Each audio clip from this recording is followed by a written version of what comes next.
Two. All right. Well, Still on the background. I don't know what's happened. I went to both apps and it's not doing that. So if you'll indulge me for this meeting, that would be fine. You're live. You were live. I assure you, it's actually a San Ramon sunset. Okay, great. Thank you, Will. I'd like to call our Parks and Community Services Commission meeting for March 9th, 2022 to order. Christy, would you conduct our roll call, please? Yes, based on the, I'm sorry. Before I take roll, let me note for the record, Assembly Bill 361 suspends certain provisions of the Brown Act, allowing public meetings like this one to be held by teleconference to help prevent the spread of. You were live. I assure you, it's actually a San Ramon sunset. Okay, great. Thank you, Will. I'd like to call our Parks and Community Services Commission. Allowing public meetings like this one to be held by teleconference to help prevent the spread of COVID-19. At this time, I will conduct roll call and afterwards confirm certain matters for the record. Commissioner Dorlick. Present. Commissioner Breed. Present. Commissioner Mitra. Present. Commissioner Lopez Lucy. Present. Commissioner Ellicott Pissick. Present. Allowing public meetings like this one to be held. Student Commissioner Stanimalo. Present. Thank you. Vice Chair Henderson Lee. Here. Chair Oslin. Present. Thank you. Based on the responses to the roll call, the record should reflect that all committee members can hear the proceedings clearly. Seeing no objection, I will turn the meeting back over to the chair with a reminder that all votes must be taken by roll call. Thank you.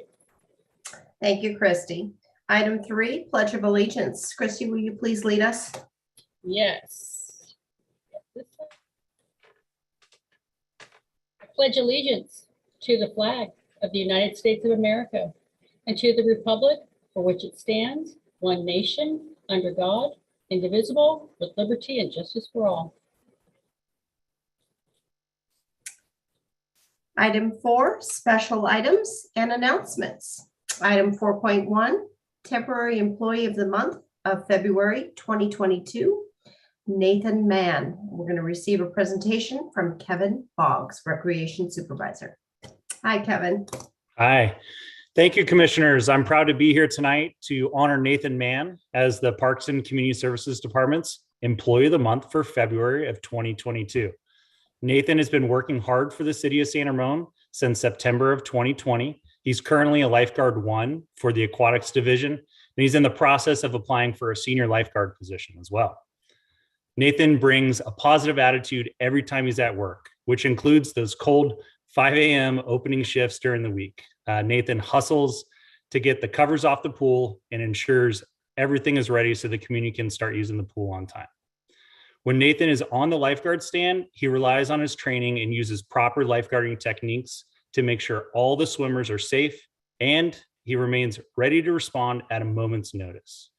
Nathan recently received his lifeguard instructor certification, and he's already had a chance to put it to use, serving as a co-instructor during the city's lifeguard training course that just finished up on Sunday, actually. Nathan's calm demeanor allowed him to connect with the students and make sure that they understood all the newly learned skills. Nathan attends California High School, and he's set to graduate this May. Between working at the pool, taking AP and honors classes, Nathan also enjoys playing the piano. He recently shared a piece with me that he's been working on, and I was definitely impressed. We're glad to have Nathan working at the pools. He's a true asset to the city's aquatic operation and the lifeguarding staff. So we definitely are looking forward to seeing Nathan continue to grow and learn new aspects of the operation. The Parks and Community Services Department would like to take this opportunity to thank Nathan for his dedicated contributions to the department and to the city of San Ramon. Thank you, Nathan. Thank you so much, Kevin, and congratulations, Nathan. This is such an honor, and we are so proud and honored to have you serve our community in the way that you are. Would you like to say a few words to the commissioners? I just like to thank you guys for letting me be here and get this award. So it's pretty cool. That's about it. Great, and we appreciate your early morning rises. I was going to ask that, and Kevin said 5 a.m. And I know we've had a lot of cold mornings lately. So thank you so much for your energy and enthusiasm and being a role model and leader in our community. Do any of the other commissioners, would you like to make any comments? Seeing none, thank you again, and congratulations, Nathan. We appreciate you.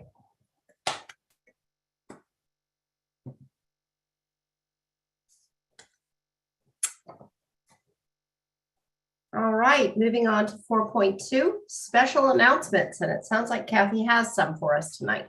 I do. I have quite a few, actually, so bear with me for a moment here. But I wanted to let you know that a very special memorial bench was installed today at Memorial Park. It was in honor of Bill Miney, who was one of our parks commissioners. He was also a police chaplain, a City Lights volunteer, and quite an icon in the community. So I just wanted to let you know it was there. It's located between the memorial and the baseball field. It's a backless bench, so you can look either way. And Bill was a big part of making that park become Memorial Park. So if you get a chance next time you're up there, please go visit. I did decide to delay our facility tours. You might have remembered that I said we were going to start them this month. But then given this week is the California Park and Rec Society Conference, a good number of our staff are out at it. And we had so many extra meetings with the teen screening and with the teen interviews. I just felt it would be better to start next month. So we'll be getting a schedule out on that. So just so you understand, so you knew why we rescheduled.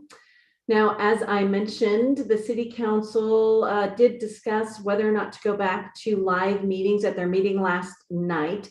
And what they have done is put the decision back to the commissions and committees to decide whether or not each individual body is ready to go back to live meetings. So I will put this on your agenda for your April meeting to discuss because it is a discussion item, and we can't discuss it tonight because it needs to be agendized.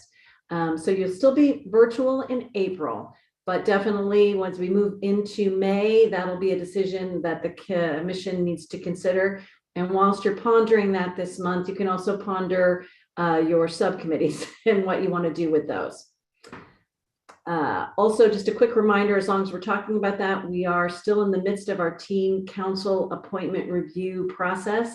So the screeners, Steve, Heidi Ellicott, Pesic, and Commissioner Mitra Binders are due back by 3/18.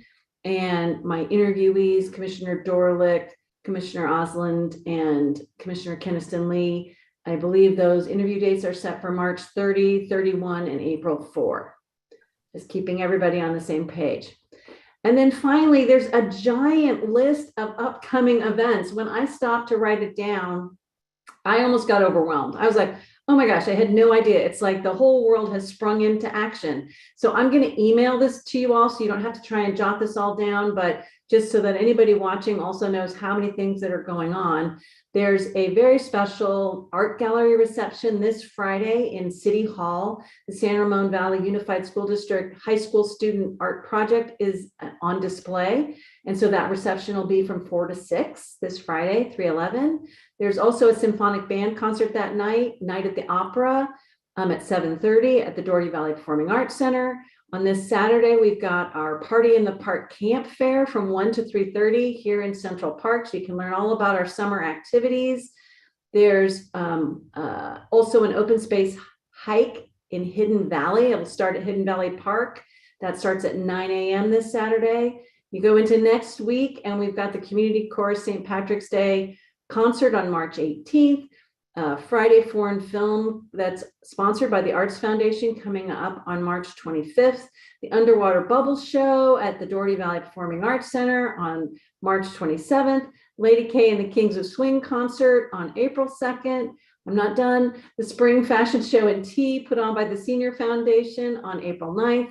And another open space hike to the Tassajara Ridge on April 9th. And finally, the Tammy L. Quartet Jazz Concert at the library on April 9th. So there's really a lot to do, and I hope that you'll all get a chance to get out there and participate in some of these great events. That's it. Great. Thank you, Kathy. Yes, a lot going on and sounds like a lot of really fun activities. Moving on to item 5, public comment or written communication. At this time, those in the audience are encouraged to address the Parks and Community Services Commission on any item not already included in tonight's agenda. Members of the public who are participating via Zoom will have the opportunity to make comments to the commission live through the Zoom application. Comments should not exceed any more than 3 minutes. Comments from the public under public comment may also be submitted by email to ctoman@sanramon.ca.gov, and no commission action can be taken at this meeting on issues raised during public comment, whether submitted by email or Zoom. Written public comment emails must be submitted to the Parks and Community Services prior to our meeting. Do we have anyone in the audience, Christy, that is here for public comment? We do. We have 14 in attendance and we have 1 with their hand raised. So give me a moment. I'll bring up my screen with the timer. 1 moment. I will now bring in the speaker. You're allowed to talk. Hello, everyone. Can you hear me? Yes, we can.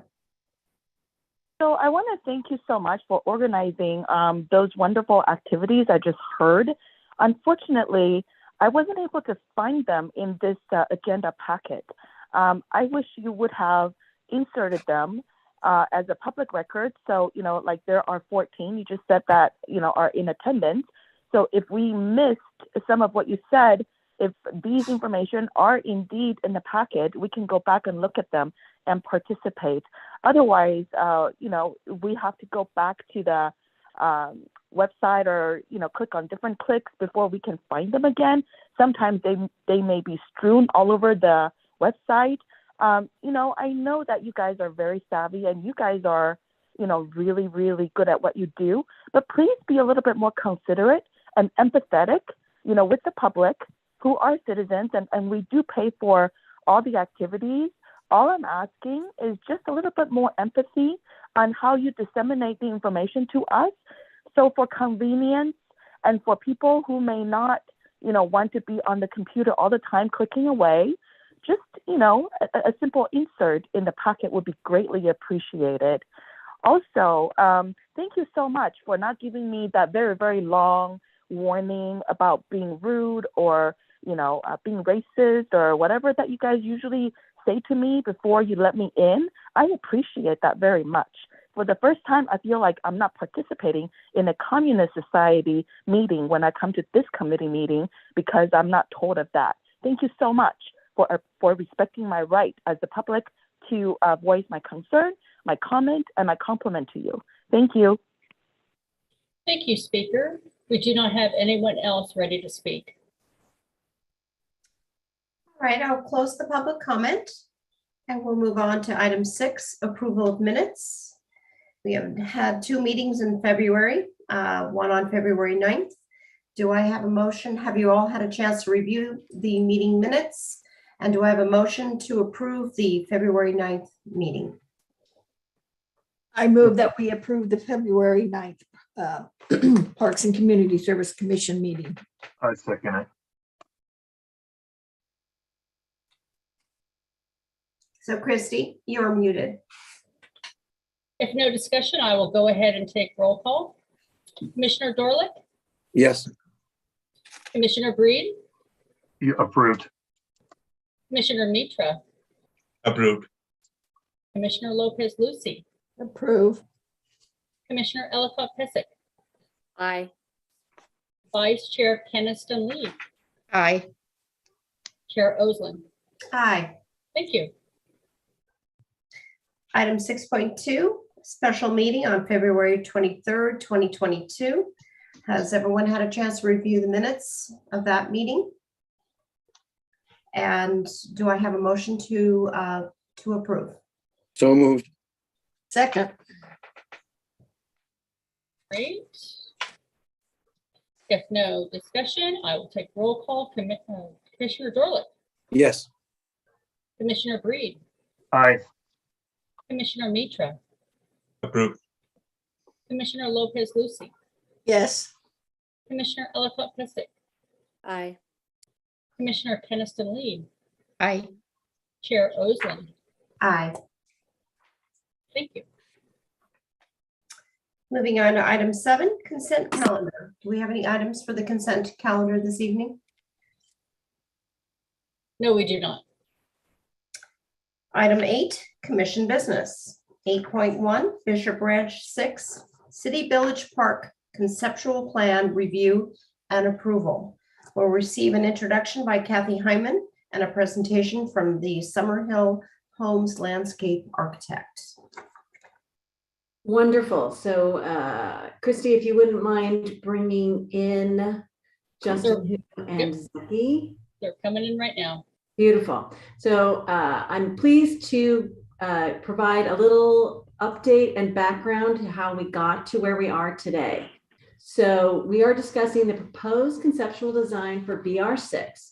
Let me start, like I said, with a little background and make sure that we've got everybody up to speed, since you have some new commissioners that were not involved in this whole process. So Summerhill Homes has proposed housing on the BR6 site, which includes a 2-acre park, a portion of which will also serve as a bioretention area for the development. The City Council and the Parks Commission, as you recall, held a joint study session on April 28th of 2021 to review the proposed park and provide input.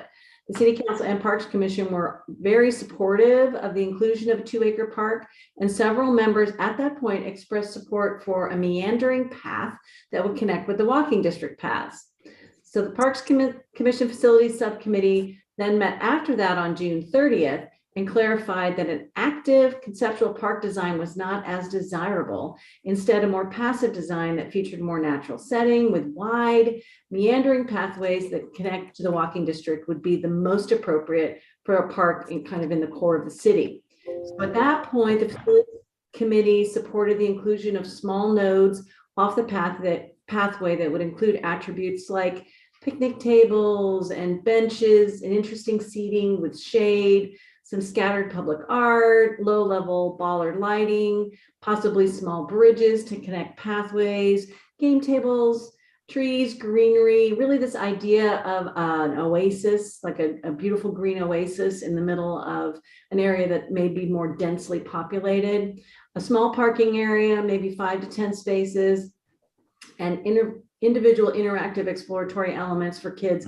spread throughout the park. The Facilities Committee did not at that time support the more active features, including the idea of a pickleball court, bathrooms, water features, splash pads, sports courts, or even a traditional playground or dog park.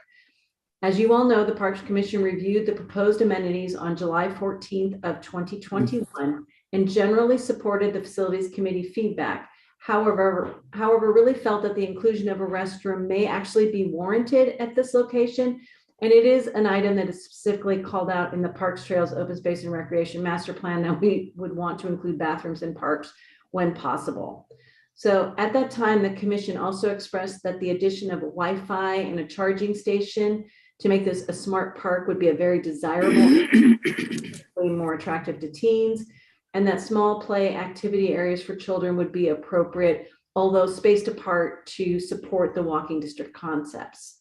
Summerhill Homes has updated the conceptual plan based on that feedback. City staff have reviewed the revised plan and provided some even additional feedback to improve accessibility for the police, improve the lighting for safety, increased access into the bioswale areas, and suggested a balance of the unique features and standard park features to aid in long-term maintenance costs, and also recommended keeping the play areas small and unique with artistic or natural play features rather than that traditional one big playground.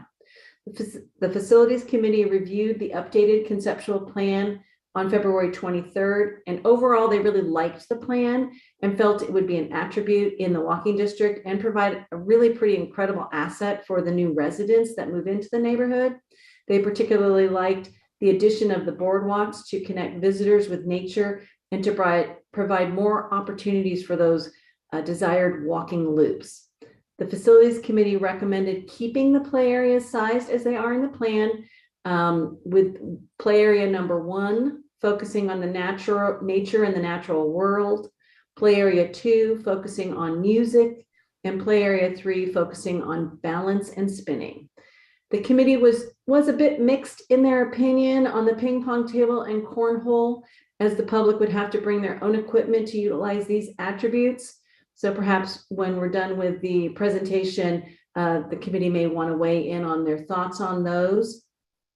The Facilities Committee did recommend that the plan be brought forward to the full commission for consideration. So tonight, after the presentation, we will be looking for approval of the conceptual design for the Bishop Ranch 6 City Village Park as presented, or as presented with minor tweaks, or if there is more substantive feedback or major changes, you can also request that the plan be amended and brought back to a future meeting for final approval. So with that, it is my pleasure to introduce Justin Hu, Development Manager for Summerhill Homes, and Zeki Abed, Landscape Architect, to take you through the plan and answer any questions you may have and receive additional feedback. Thank you. Thank you. Thank you, Kathy, for the great introduction and overview. Good evening, Park Commissioners. I'm Justin Hu, Development Manager with Summerhill Homes. I'd like to thank you for your time this evening and thank staff for their ongoing efforts. We also have Kevin Ibrahimi, Senior VP of Development, and Mike Keeney, Director of Development, with us here today. And actually, I'd like to ask for them to be promoted as panelists if possible, so that they can answer your questions at any time. Absolutely. Thank you.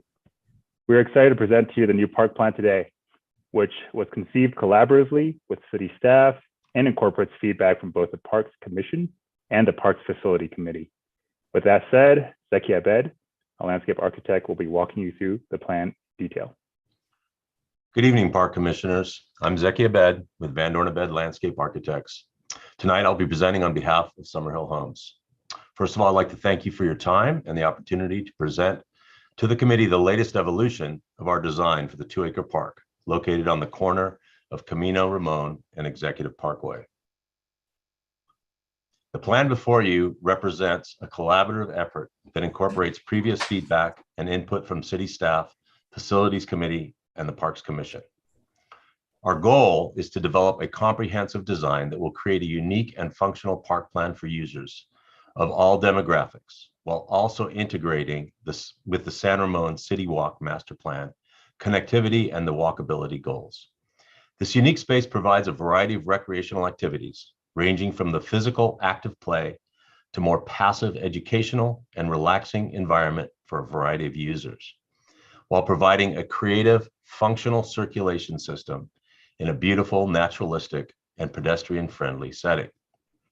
To address the connectivity and walkability goals of the greater specific plan, we've provided a 3-tiered circulation design that adds over a half a mile of walkable paths. A primary concrete paseo that meanders through the park and connects both homeowners and users to the greater specific plan pedestrian experience, part of which is also wide enough for service vehicles and police cars. Secondarily, we have a more intimate meandering walks for users to take advantage of the various green spaces, nodal seating, gaming, and picnic areas, as well as active play amenities. And then lastly, we've provided a boardwalk loop that will invite pedestrians to connect with nature in the meadow-like landscape and take a respite from the urban realm and passively engage themselves with a habitat-friendly ecosystem. In addition to the pathways, this park incorporates various types of both active and passive use. The active uses include 3 specific play areas that provide physical, acoustical, gaming, and balancing activities. The more passive activities include barbecues, park benches with overhead shade trellises, Wi-Fi charging stations, and lounging chaises, which appeal to teens and younger adults. Along with artistic seating nodes and chessboard gaming tables, this park provides passive and semi-passive uses for people of all age groups. There are 3 large open turf areas interspersed between the play areas and the seating nodes. These open turf fields will be large enough for frisbee, badminton, catch, and for families to picnic on. The park landscape will have ample amounts of shade by providing large canopy shade trees and trellis features at seating areas, as well as whimsical floral umbrellas for use and a shaded solar cellular charging Wi-Fi station. Circled here in blue, we show 3 active play areas, which provide uniquely different play experience for all ages. In order from left to right on your screen, at the far left is nature play. In the middle, we have music exploration, and at the right, gaming and kinetic play. Play area 1 on the west side of the park is nature inspired and features 1 large boulder and log climber sculpture and 5 smaller nature themed play structures: bee spring rider, 2 tulip spinners, 3 leaf themed wobble jumpers, 1 log climber, and also natural boulders with a butterfly garden. Play area 2, centrally located, is for music exploration with 2 top listen tubes, rainbow drums, harmony bells and flowers, rainbow colored xylophones, and 3 large flower shade structures overhead. Play area 3 on the east side provides a large centrally located shade tree and circular bench surrounded by a combination of gaming and kinetic play structures, which include a ping pong table, cornhole boards, spinning elements such as carousel and curver spinners, and spring type balancing, windsurfers, and skateboards. Interspersed between all the active play areas, we have some smaller, interesting amenities shown in this highlighted area, such as 5 decorative bike rack locations that will accommodate 22 bikes in total, artistic seating rocks at 2 locations, and 2 groups of 4 lounge chair seating, as well as some large boulders along the walk. This park will also be a smart park, that will provide a Wi-Fi hotspot and charging station located next to one of the lounge chairs groupings to provide teens and adults essential internet connectivity. Throughout these areas, we have provided ample shade trees and trellis structures. In addition to the unique amenities under direction from staff, we've highlighted area on the previous slide. We have also balanced the amenities with some city standard items, which include park type picnic tables with barbecue stands are located in 3 separate areas along the walk. Park type benches with overhead shade trellises will be provided at 8 different locations. Drinking fountains with water bottle dispensers will be provided at 3 locations. The park also includes 2 board type gaming tables and city standard trash recycling receptacles, as well as the restroom building. This park will also include 2 locations for public art to be selected and installed by the city. To address safety concerns and wayfinding after sunset, we also are showing lighting bollards and pedestrian light poles along the primary and secondary walkways and the restroom building. There will also be low-level deck lighting along the boardwalk. This project also includes metal-like bioswales to treat the stormwater generated from the park and the residential development.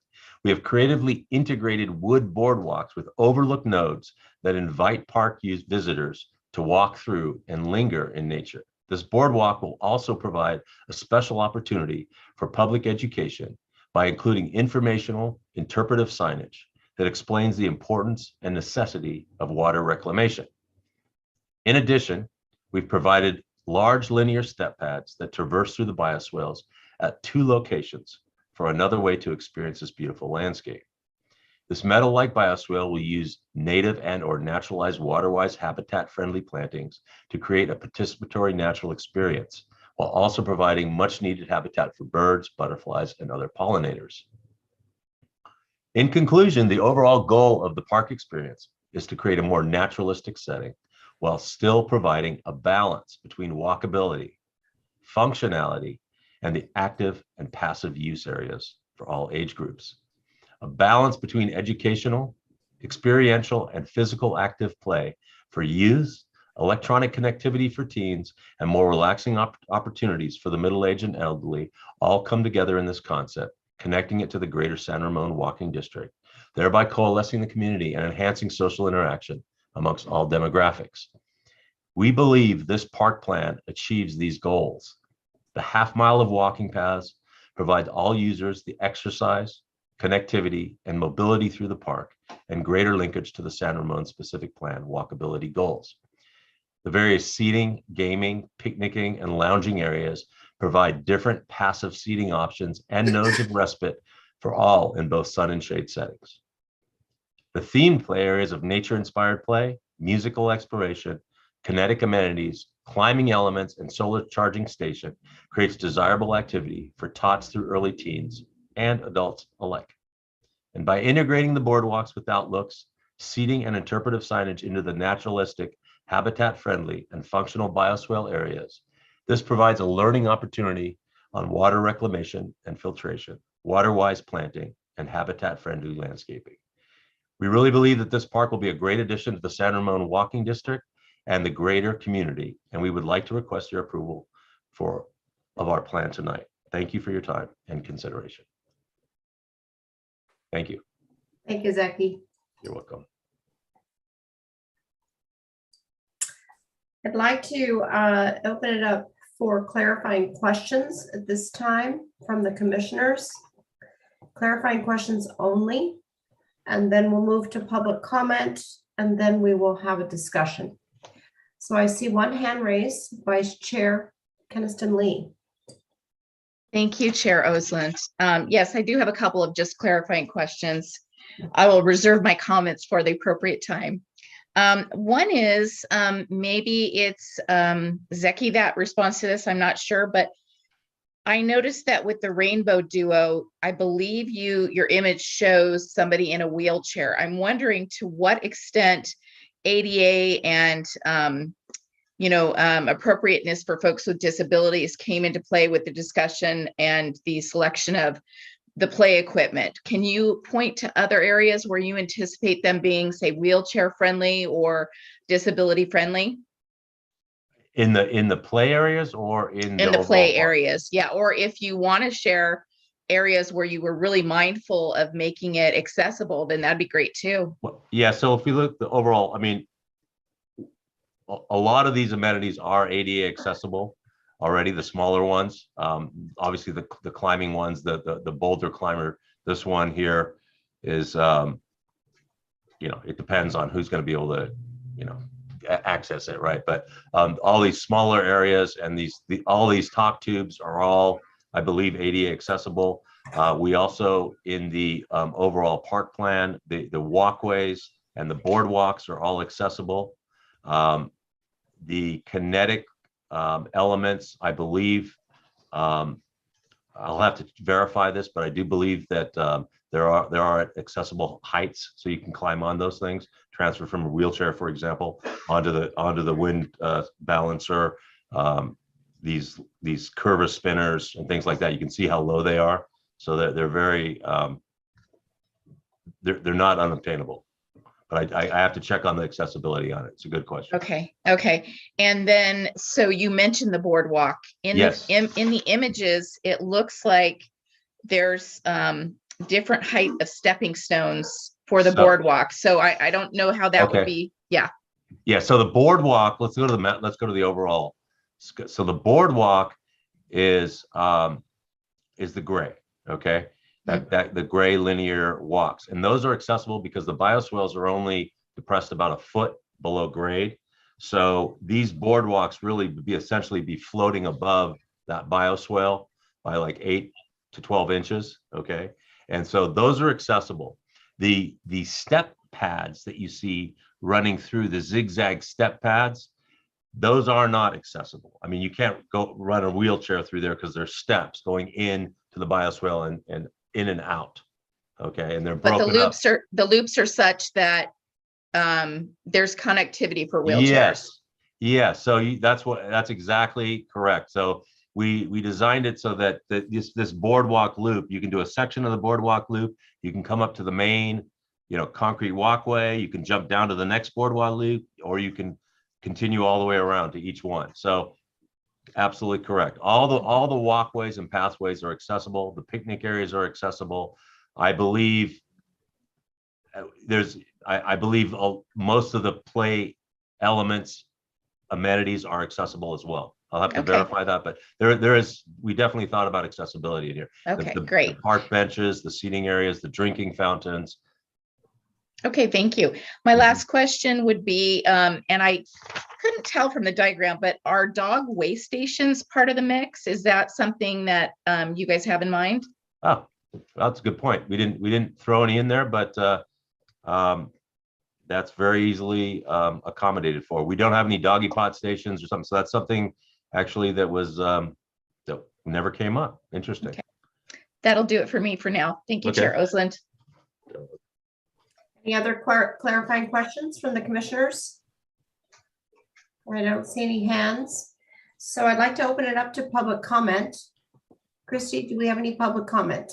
We do. Would it be possible to unshare your screen right now for the public comment portion? Yes, let me just start here. There you go. Great, thank you. I'm going to share my screen and bring up the timer, and then we do have one public comment. One moment, please.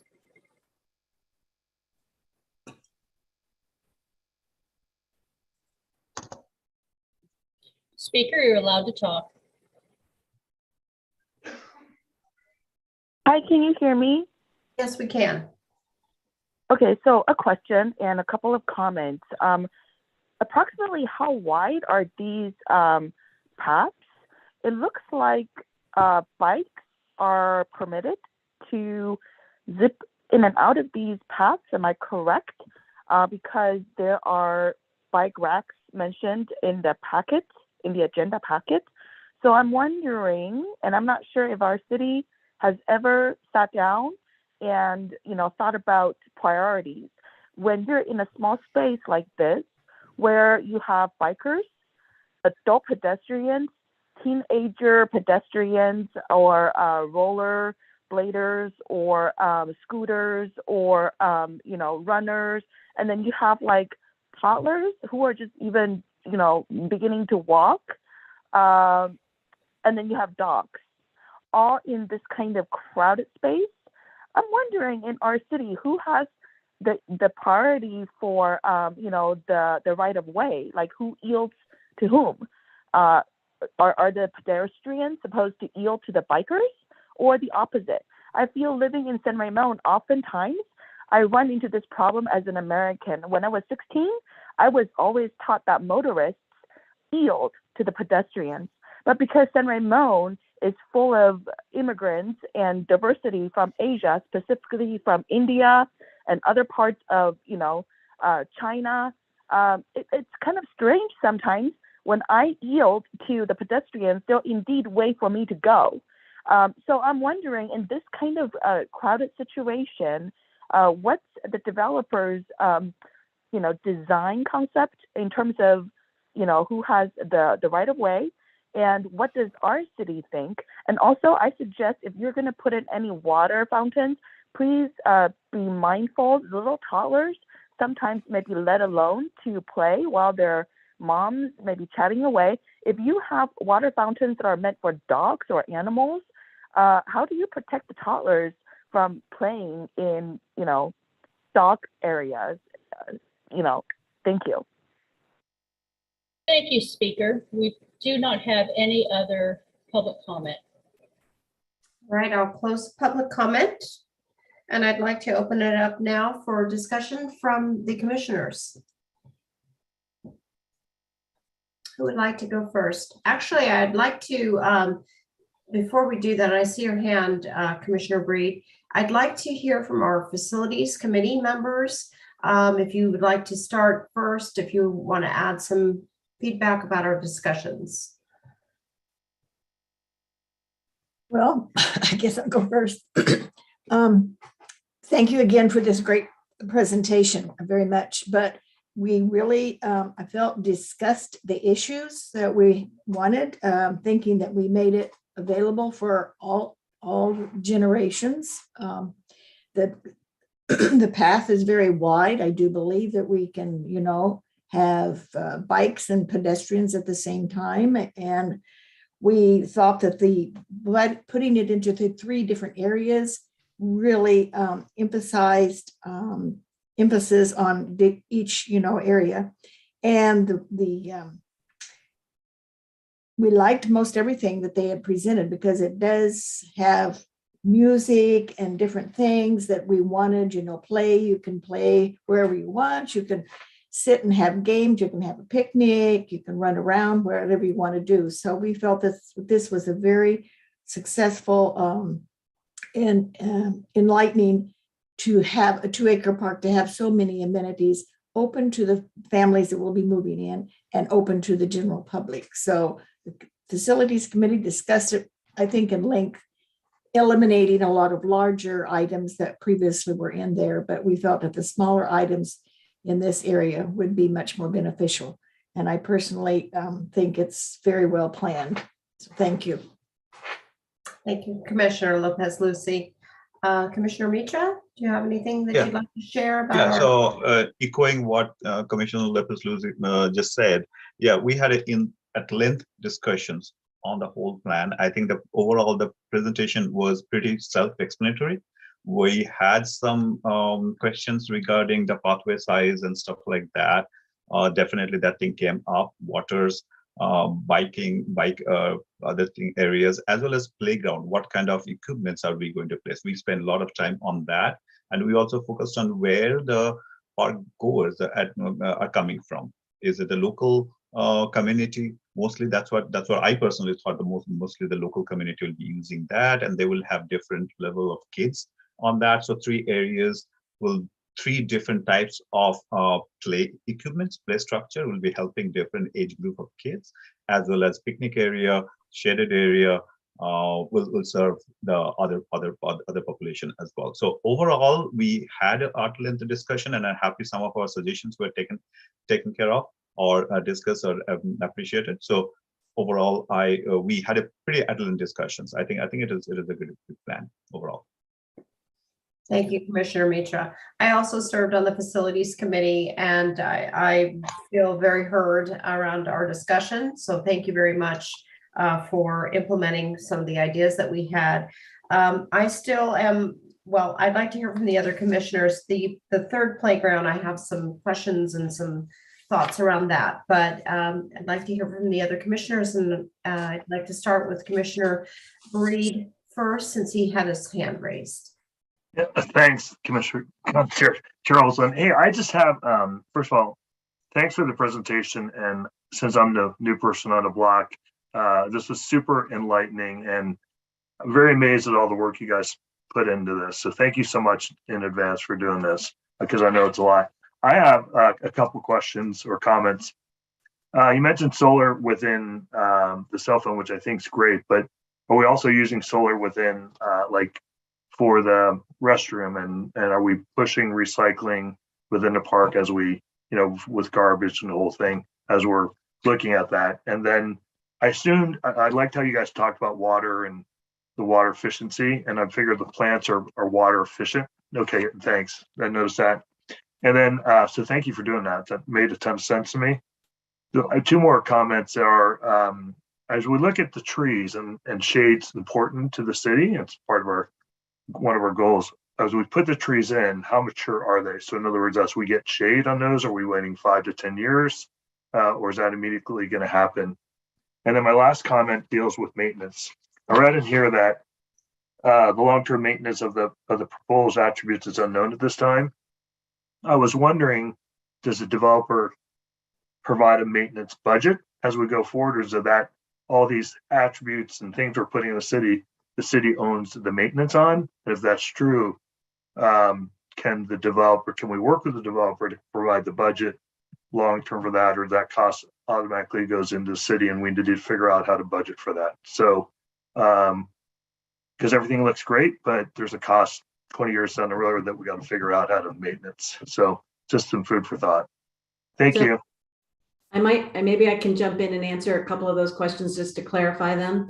So there was a lot of discussion in the beginning with this park in particular about whether or not the developer would do the maintenance, or it would then go to the homeowner association, or whether or not the city would accept the park. So that's already been agreed to and tied up in the initial agreement. So not really a conversation at this point in time. The city has agreed to take this on as a park. It's in a very premier corridor, very visible, and the city has pretty high standards. So the concerns at that time were that the homeowner association might not have the bandwidth to take care of it. So that might answer the one. I think other questions might be more for Zeki or Justin. I was trying to jot quickly.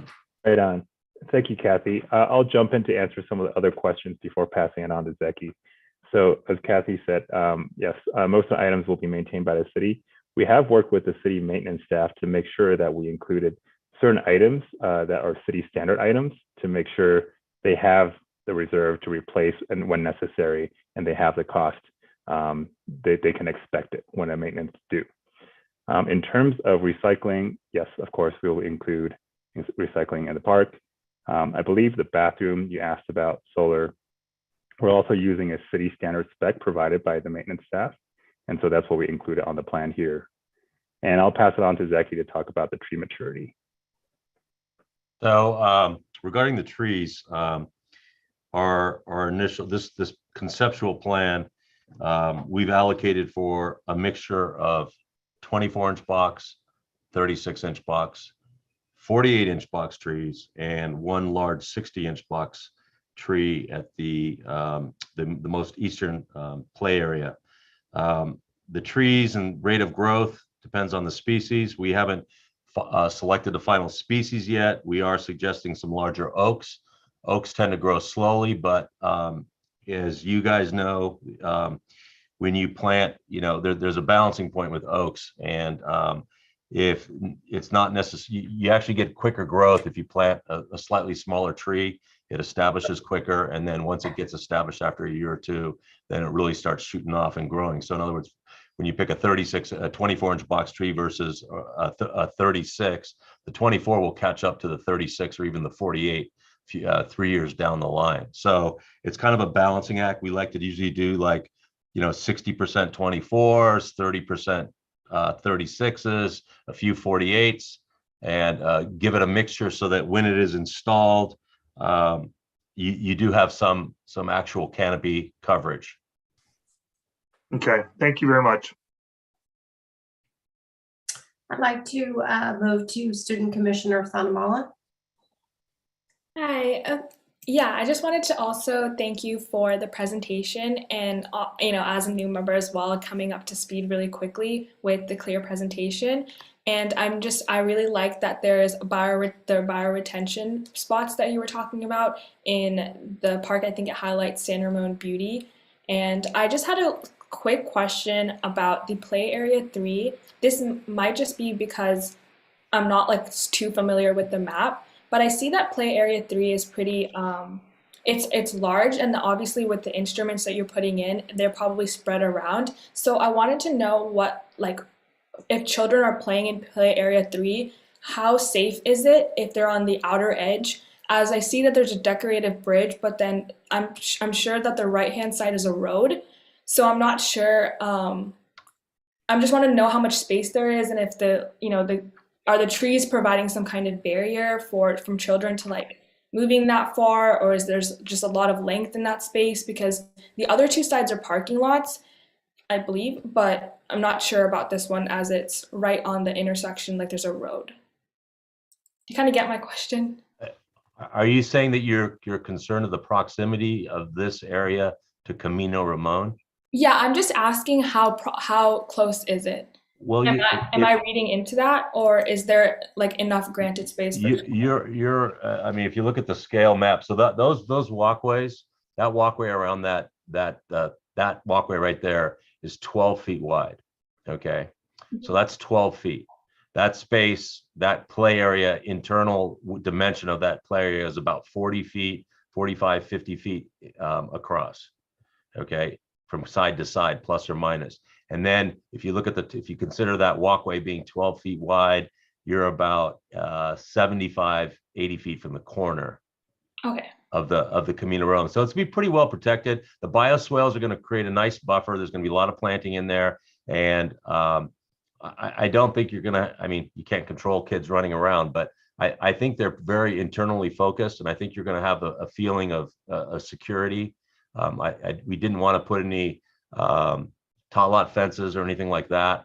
And then this area right here tends to be for, a little bit older play. I mean, everybody can play there. The spinners are there, and the balancing windsurfer is there. There's also, again, the ping pong table for different age groups and the cornhole. So I think it's more of a better mixture, whereas the one over on the far west side is a little bit more, it's geared for, younger to middle age, and same with the one in the middle. So I don't feel like there's any kind of issue there, but. Okay, thank you.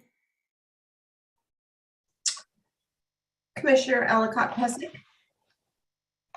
I want to also add my appreciation for how well thought out this is and how much you've been able to accomplish in this space. And I'd like to be able to give you more constructive feedback, but the fact of the matter is I feel like you've really covered the basis in making this an accessible community park for our entire range of ages and populations. I think there's something for everyone. I will say, as my kids have grown older and having more teenagers, I'm like, can we do more ping pong tables and cornhole? Because, we have a lot of play parks in the community. I love that you included that stuff. I love the idea of having a place for the middle school and teenage kids and young adults to hang out and do something in this beautiful setting. I really think you hit the bases. I do want to just call out one thing that has become near and dear to my heart, which is bottle refilling stations. I feel incredibly passionate about this. I talk to my kids all the time. Dehydration is such a huge factor for all of us. And, we talk about being community oriented and recycling and things like that. And I would like to see us incorporate bottle filling stations throughout our community, and possibly even not so much the mouth drinking fountains where we tend to they just don't hold up as well.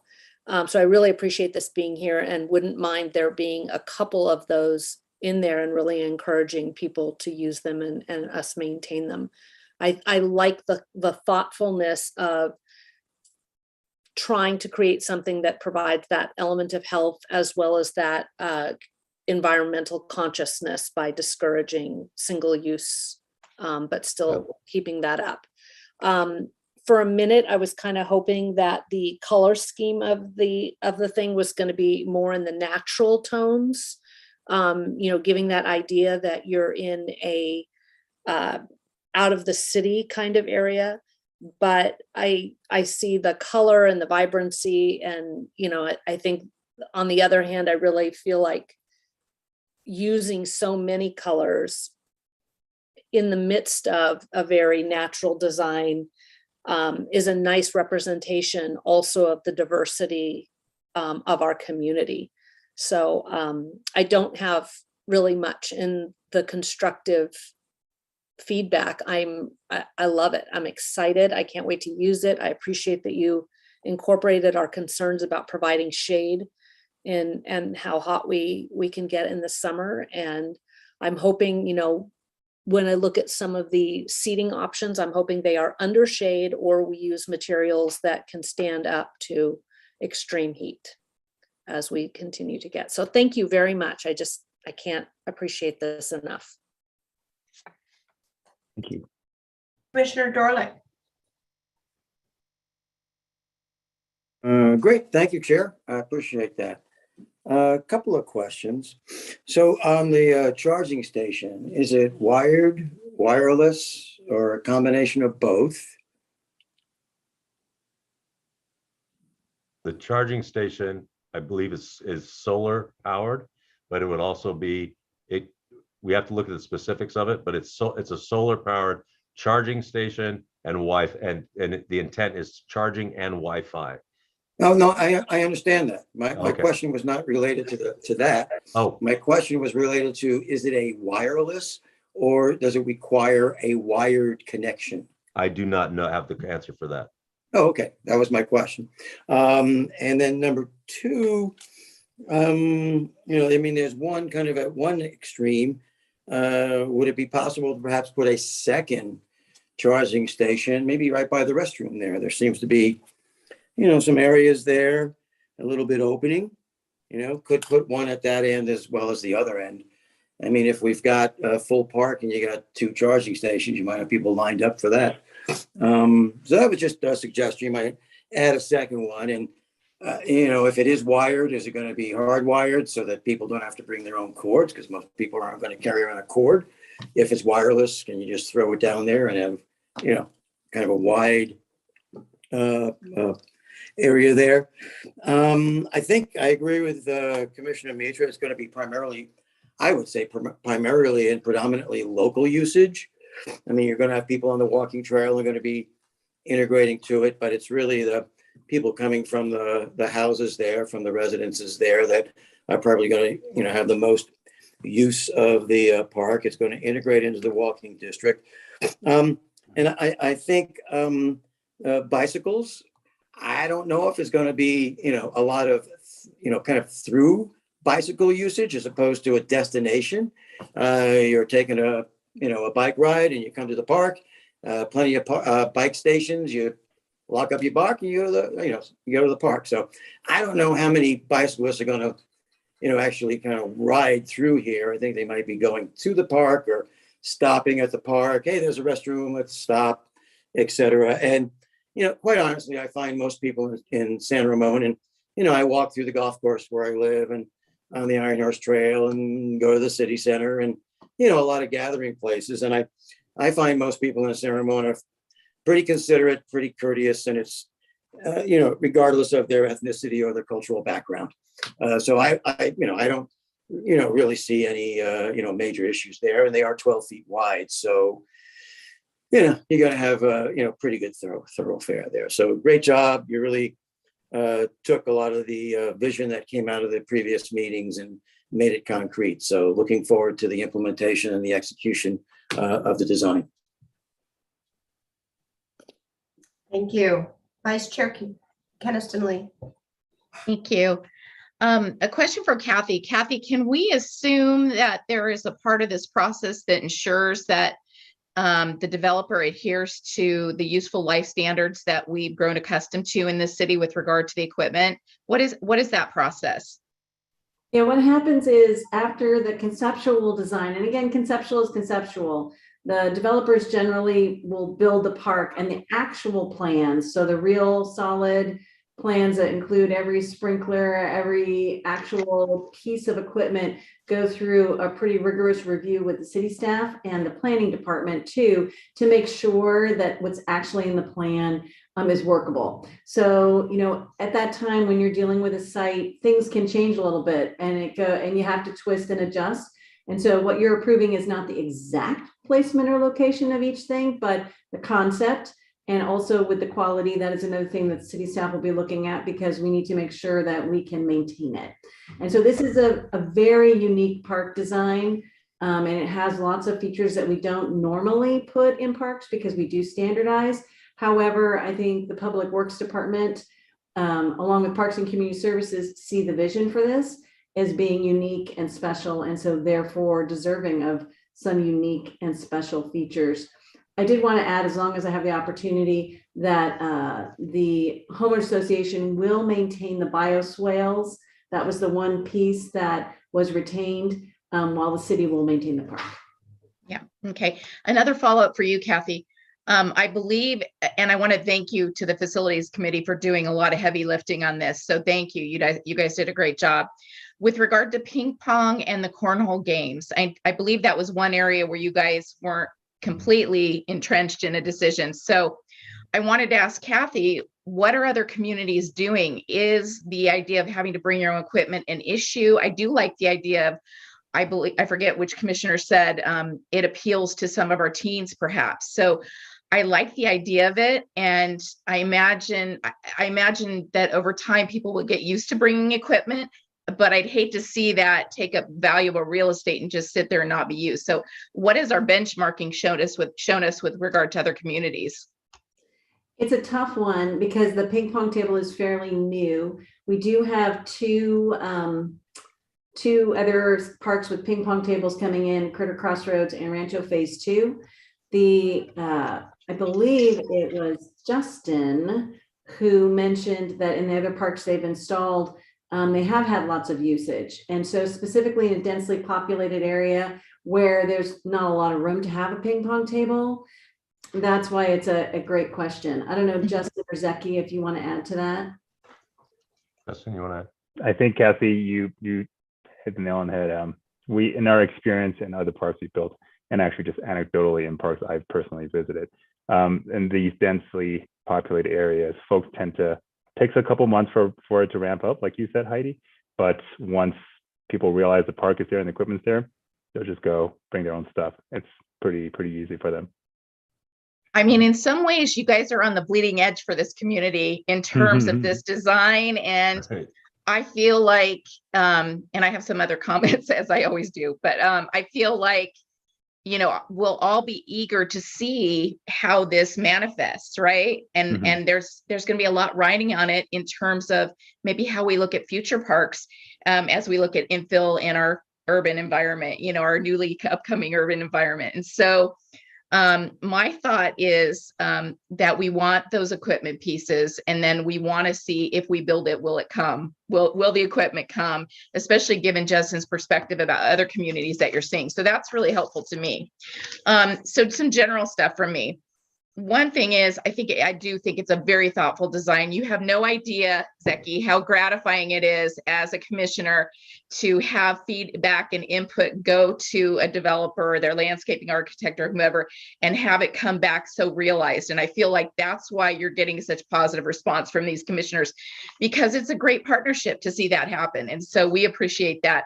I do want to take a moment to thank my fellow commissioners too, because this is a brilliant example of you guys thinking outside of the box, because they really brought this idea home for me at the meeting where we discussed it, about this idea of a meandering park, which I think is paying off in spades. And so I wanted to thank my fellow commissioners for bringing that idea to the forefront. I do like the climate and environmental considerations. I feel like that is going to continue to be a big issue globally, obviously, nationally, but for our community. And I feel like residents will appreciate that thoughtfulness went into this process. I do like the focus on safety lighting. I think that's really important, especially in this space. I think for all spaces, of course, I think it's important. I like the inclusiveness in terms of age. I like those loops that allow seniors to walk around. We know that it's likely we will have senior communities in the area who may utilize this space or may not, but I'm glad that we're thinking forward. Not just because she has a great first name. I totally agree with Heidi about the bottled water filling stations. That was on my list. And then I do support the bathroom. I think the smart park is an awesome idea.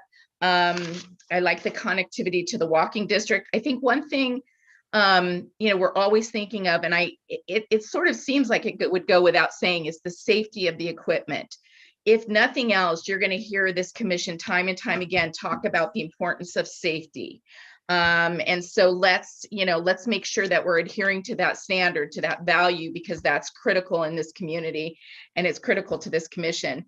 I did have a question, Zeki. I don't know if you would be the one to answer it, but has there been a lot of thought given to the sound levels of particularly the music, the music play hub, because this is a model where these play areas are pretty close to homes, if you will. I know we've got a buffer there. We know what the pathway dimensions are, but did you guys think about that at all? For example, the little flowers that you talk into, there will not be mild talking. There will be yelling into those, which may be great. But I just wondered, have you guys thought about that? Well, I mean, yeah, I mean, everybody loved all the parks, the other commissioner park staff committee. They loved all these items. Yes, there'll be kids playing there. Most of them will be playing there, obviously during daytime hours, right, with their parents. I see it as a positive. I don't see it as a negative. I don't think you're going to have kids there at night after hours playing. I think the park is large enough, and that's kind of a secular location where I don't see it being a big issue. But yeah, I mean, it's nice to have the laughter of kids and the little noise. Of course, and it's not going to happen. I get it. You get it. It's not going to be there, and then you're going to have older, middle-aged. You're going to have teenagers playing and in the natural area, you're going to have people playing, kids playing and climbing, and so I think this is going to be. I think the park's going to be really well used, and I think we have a nice balance of equipment. And to answer your question about durability, all of these items are manufactured by reputable play structure companies that are certified. You know, it's durable, it's been proven and tested. It's nothing that's going to wear out. And in our earlier meetings with the committee staff, park staff and public works, they were pretty familiar with some of this stuff and some of it not, but this will all go through rigorous review, obviously, and it's all certified for public spaces. And as far as the drinking fountains, we have 3 of those drinking fountains with water bottle stations on them. So we've met that requirement as well, or that request. So I think we've spread everything out nicely, and there's a nice balance here. One more comment on the picnic table, on the ping pong table and the cornhole.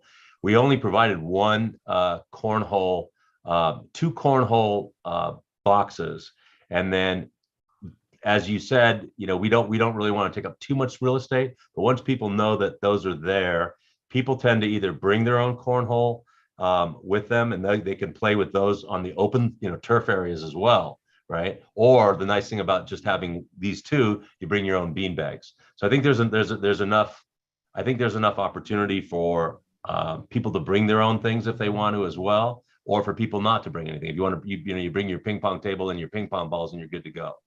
So I think it's a nice balance. I think we didn't stuff, and after, based on the previous meetings that we had with the Parks Committee staff, we kind of try to get a balance between the number of amenities. So what you see here is actually based on the previous meetings we had, what exactly and how many amenities we could fit in without being too crowded. Okay.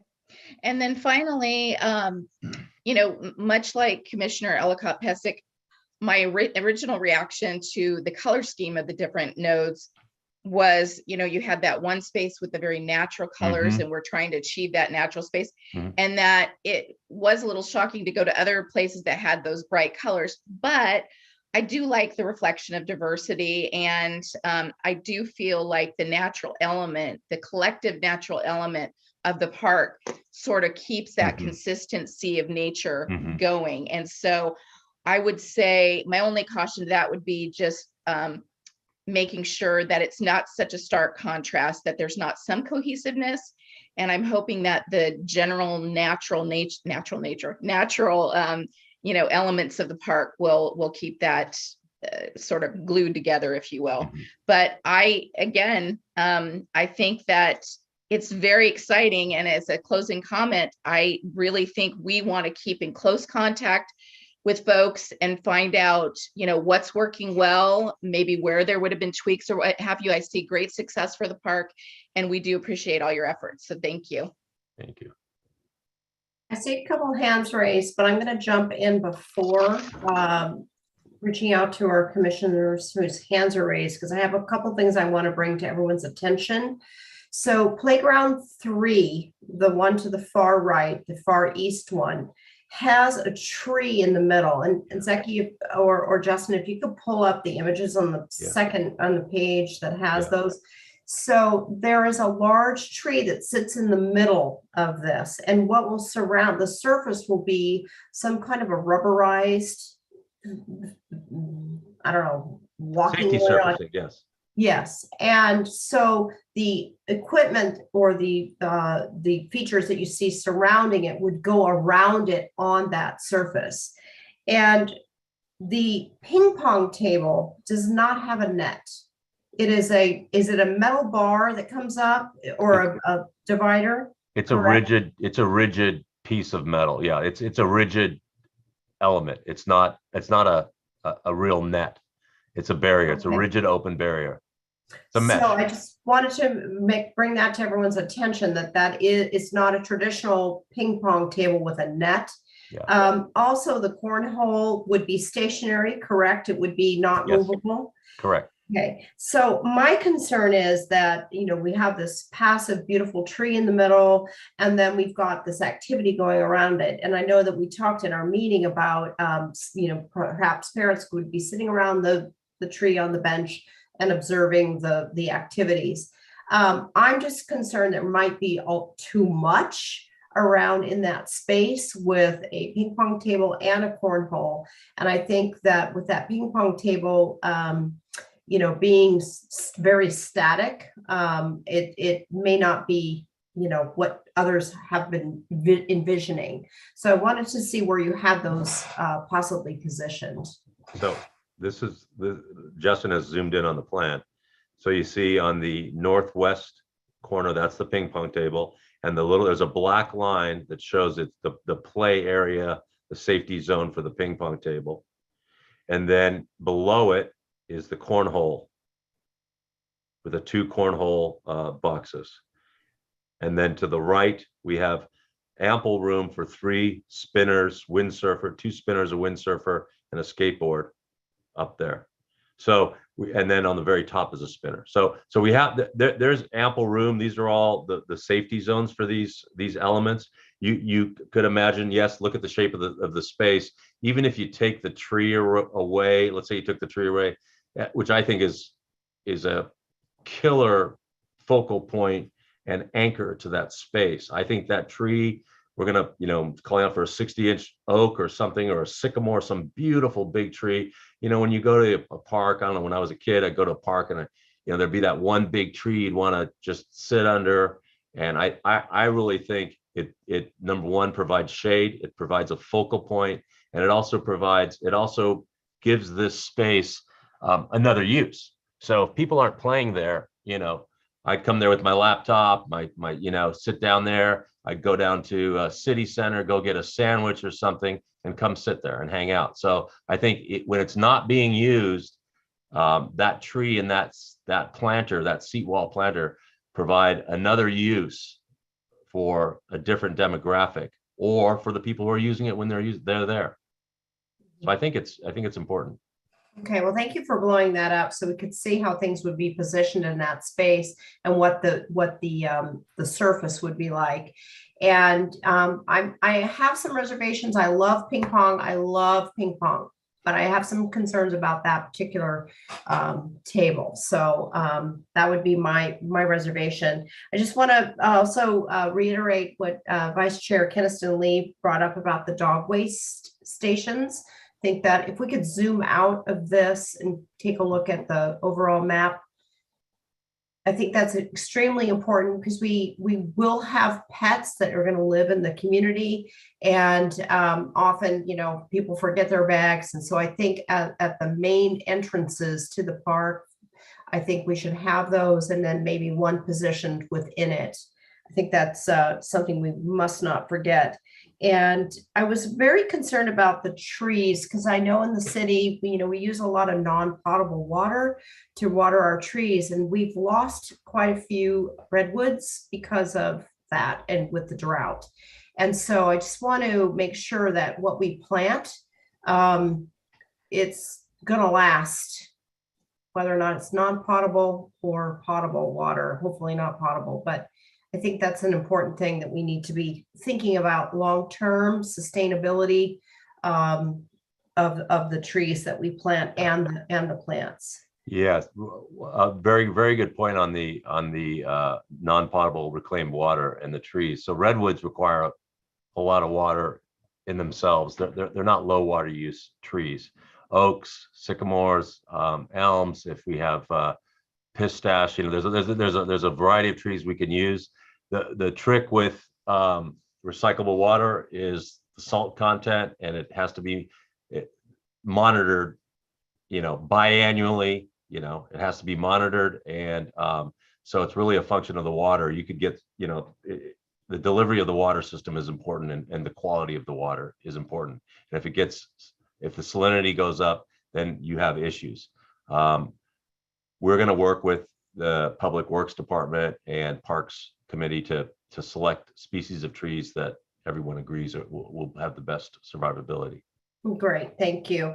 And I think the only other comment that I have, listening to our caller, thinking about bikes and scooters and maybe wheel type play equipment that might come into the park, I think that it's important, and I guess this probably is for Parks and Community Services department to be thinking about signage and what our rules might be around, bikes and in the park and scooters, because the path is not real, the pathways are not really, really wide for that. So I would think that adequate signage to communicate the etiquette on how we use this park with our wheels would be important to put up, as well as like for skateboards too, because I know a lot of kids, even adults use skateboards or those scooters. So I think that we need to have some signage on how we use that equipment. So those were pretty much my comments, and I'm in concurrence with what the other commissioners have said. So I'd like to now go back to Commissioner Mitra, and then we'll follow up with Commissioner Dorlick. Thanks, Julie. Zeki, I just wanted to confirm, you said that charging station will be Wi-Fi enabled as well. Did I hear correctly, right? That was the request. It was not only Wi-Fi enabled, but to be a solar charging station. Solar charging station, yeah. So that's been the request. Okay, thank you. And currently there is one charging station. So I actually like, if that is the case, I actually like Commissioner Dorlick's suggestion that maybe we can consider having a second one if possible. That is one. Other thing is that if we go for the Wi-Fi, Kathy, probably this will be the first smart park that we have in the Center Mode. Is that true? In that case, also I'll have a questions about the expenses. Is that city going to bear their expenses? Again, it will be whole park wise enabled. I mean, there are a lot of technical questions there, but I just wanted to know if there is any thought got put into there.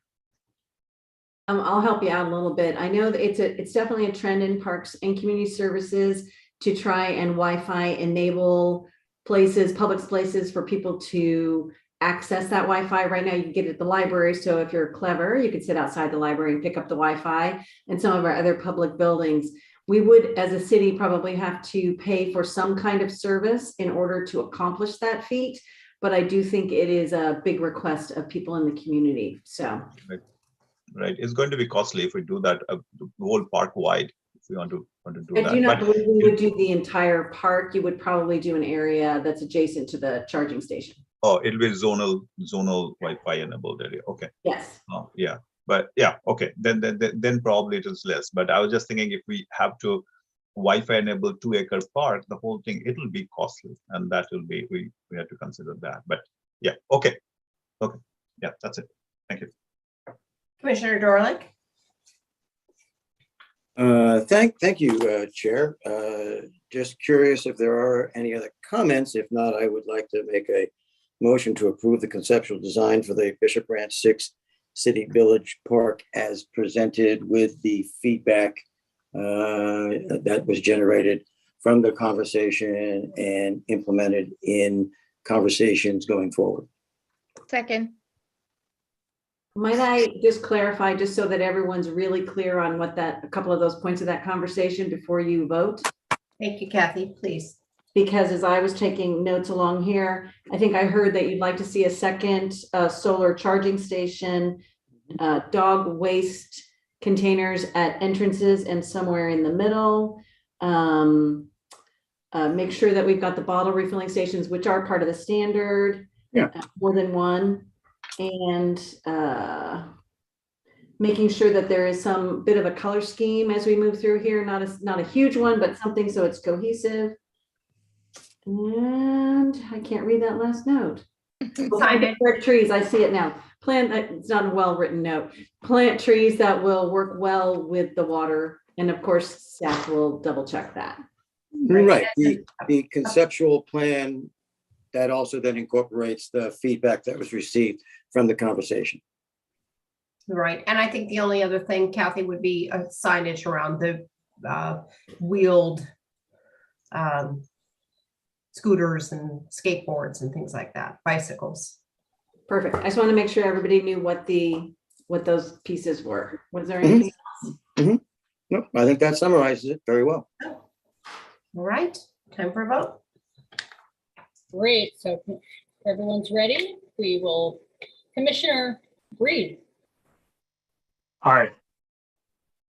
Commissioner Dorlick. Yes. Commissioner Ellicott Pesic. Aye. Commissioner or Vice Chair Keniston Lee, Aye. Commissioner Lopez Lucy, Aye. Commissioner Mitra, Aye. Chair Oslin. Aye. Thank you. And I know that there are other members of the team from Summerhill Homes. Did you wish to speak, Kevin? He shook his head. Yeah, thank you, everyone. We really appreciate all the input we've received to date.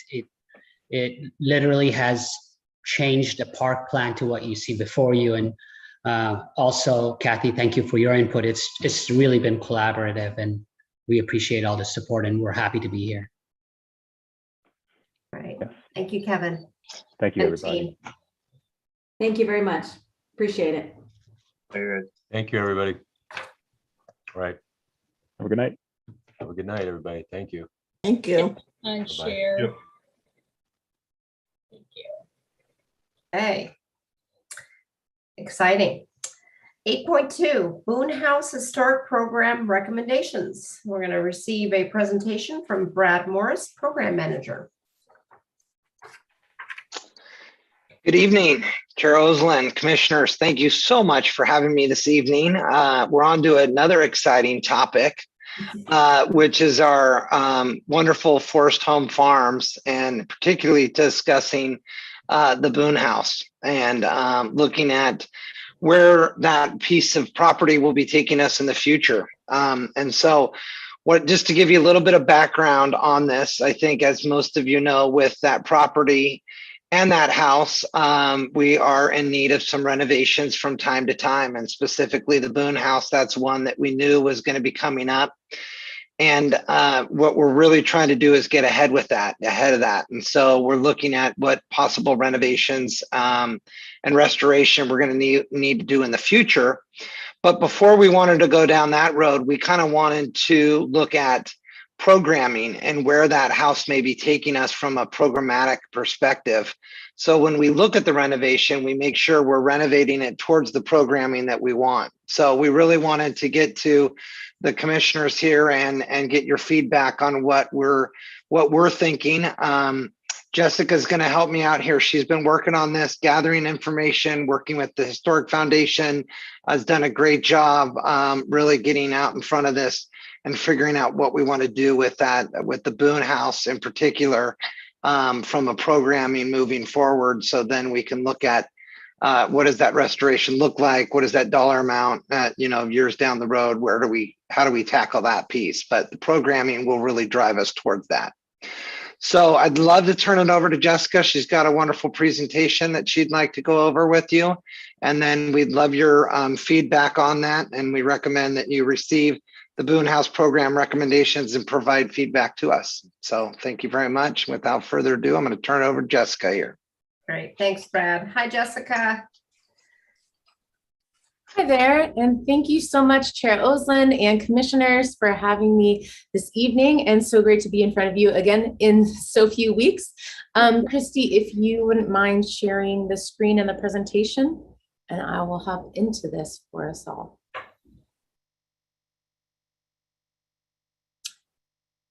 Thank you. So as Brad was getting you up to speed on, we are really just looking at overview of what we want to do programmatically with the Boone House moving forward and receive your feedback on it. And so tonight, we really want to share with you our goals and objectives that we have specifically here for Forest Home Farms, share some survey key findings that we developed or got back in March of 2020, then want to give an overview of the programming and the recommendations that we have, and then would just love to get your feedback as we go forward with this project.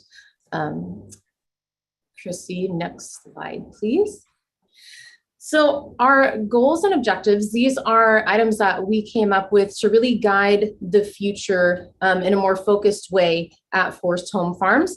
And of course, making sure that they are in alignment with our master goal and those overarching themes. And so first of all, we have, of course, preservation is key in what we're doing. We are on the National Register of Historic Places. And so at any time when we're restoring things, looking at renovation, we will of course be keeping in mind the integrity of the historicity of the place. We don't want to change anything in regards to the historical nature of this space, and we want to make sure that we're not jeopardizing our standing on the National Register of Historic Places.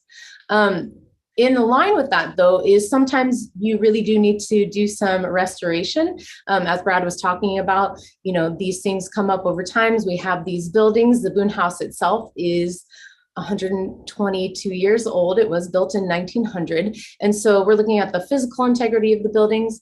We want to increase our outreach, the awareness, engage the public more with this space. There have been a lot of people, even in my time at the property since 2019, that people have come to the farm and said, wow, I've lived here for 25 years and I didn't know this was here. So I want to do more outreach at the farm overall. We have a great education program. So anything that we do, we want to continue to build that into enhancing our education program and build on the success that we have there. And then we want to increase the opportunity for dynamic use of our spaces. And really what we mean with that is opportunity for multi-purpose use. So different opportunities to engage visitors to enjoy the spaces in different ways and appreciate the history. Next slide. So as I touched on, we did send out a survey back in March of 2020 and had over 600 respondents. We did it through an email blast through the city email list so that anyone who subscribes to that got it. And then we also specifically sent it out to our teachers, volunteer list, and our foundation, of course. And so those key components that we heard back on were that 75% of our respondents consider education as well as interpretive space for the public important to extremely important. 50% of respondents think it's important to use the space for city run events. And so that would mean those things that we do on site that are hosted by the city, things such as like our Fun on the Farm Saturday activities that we have, potentially bigger events here and there that happen once or twice a year. And then 50% of respondents would like to see the space available to rent. Lots of people have said, when I looked at some of the other qualitative feedback on the survey, you know, that they come maybe once a year for a big event, or that they just come with their kids to see the animals, but they expressed interest in being able to tour the house and just have more reasons to come back and see the space. Next slide. So taking all of this into consideration, our goals that we've developed and to guide the future at Forest Home Farms, as well as the feedback we've gotten from the survey, these are our overall concepts and goals for this program and project. So to restore and renovate the Boone House appropriately, to preserve and interpret this space as a living property. And by living property, we mean really it's been in use throughout its whole history. It's still in use as offices, and it has seen various different time periods.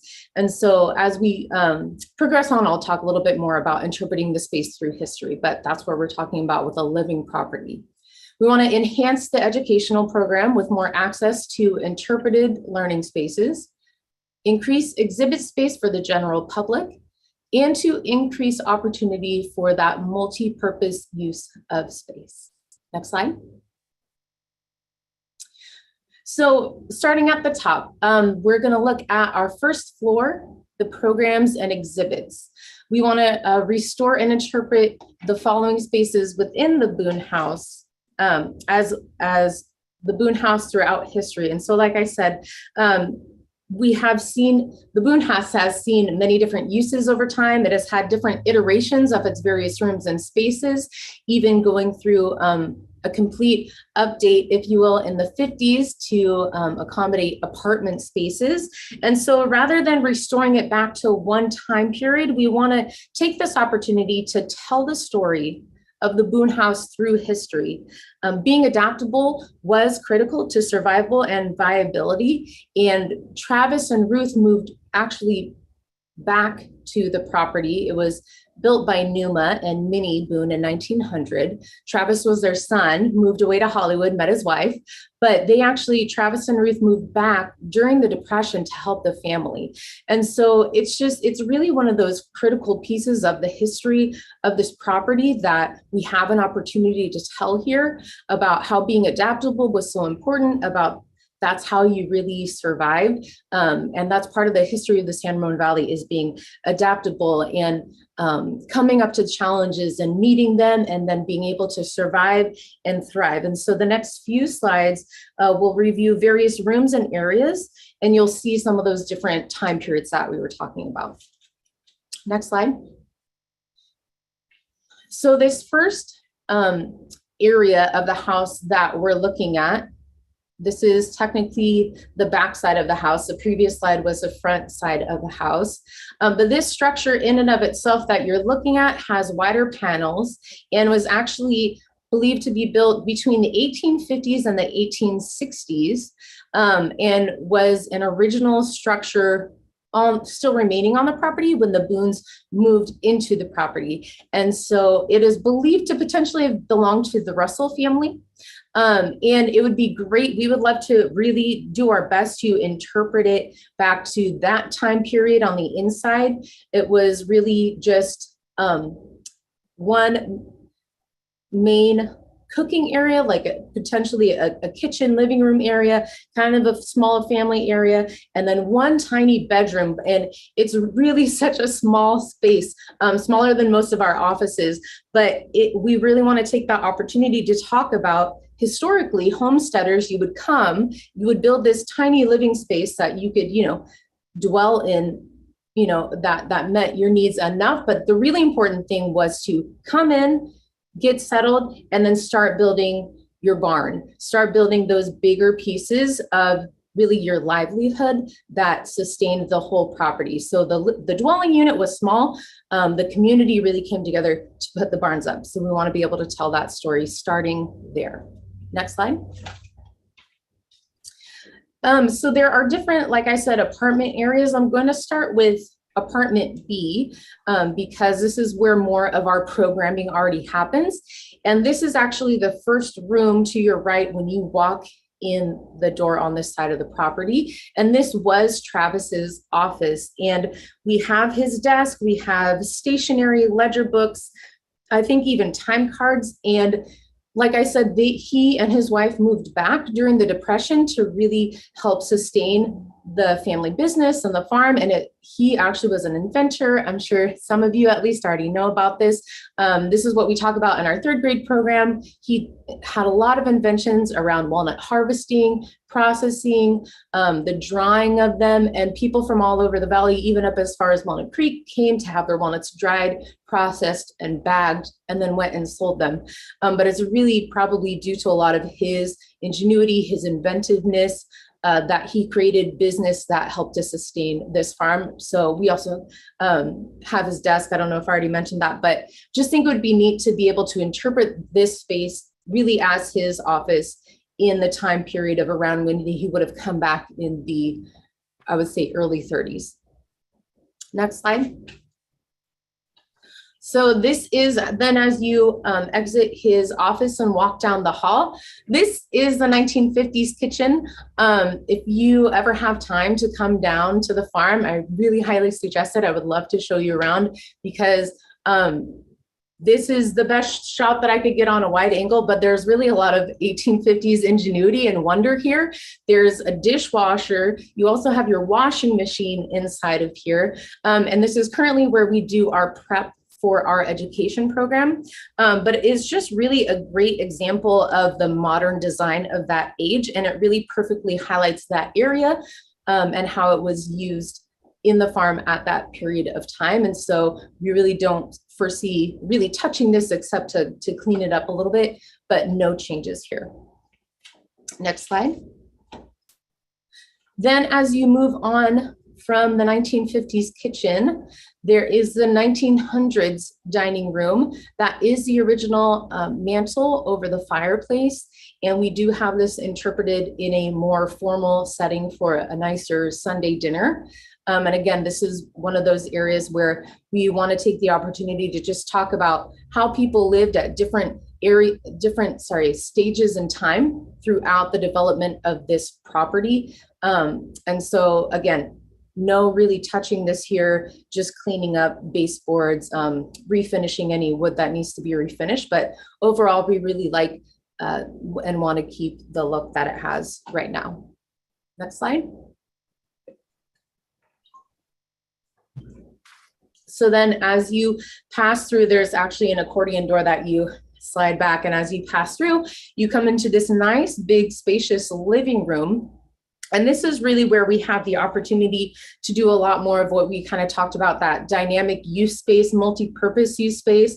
There's opportunity not only to invite the public in for more information, as in putting maybe some more historic information, detailed panels along the wall about the development of the property over time, but telling the story of agriculture in the San Ramon Valley, the Boone House, and then of course have opportunity for hands-on learning components. Things like that we do in our education program. We do darning socks. We do using bit and drill or bit and brace drills, so different hands-on learning components. We would add in some things that were different. Perhaps we talk about sewing and spindles a little bit. So there are different learning hands-on elements that we can move into here as well. And then we also can, of course, we have over 10,000 items in our collection. And so this could be another part of the space be used for interpretive space over time and rotating exhibits as well. And then because it's such a nice big space, we can also continue to use it for programming as we have need of from time to time. Our educational program does not go in there right now, but on occasion in non-COVID times when it's been rainy or wet outside and we've had our Saturday activities, we've brought them inside. So hopefully that is something that we could do again in the future. And then this would also be a great space that could be rented out for a nice meeting space or conference room. Next slide.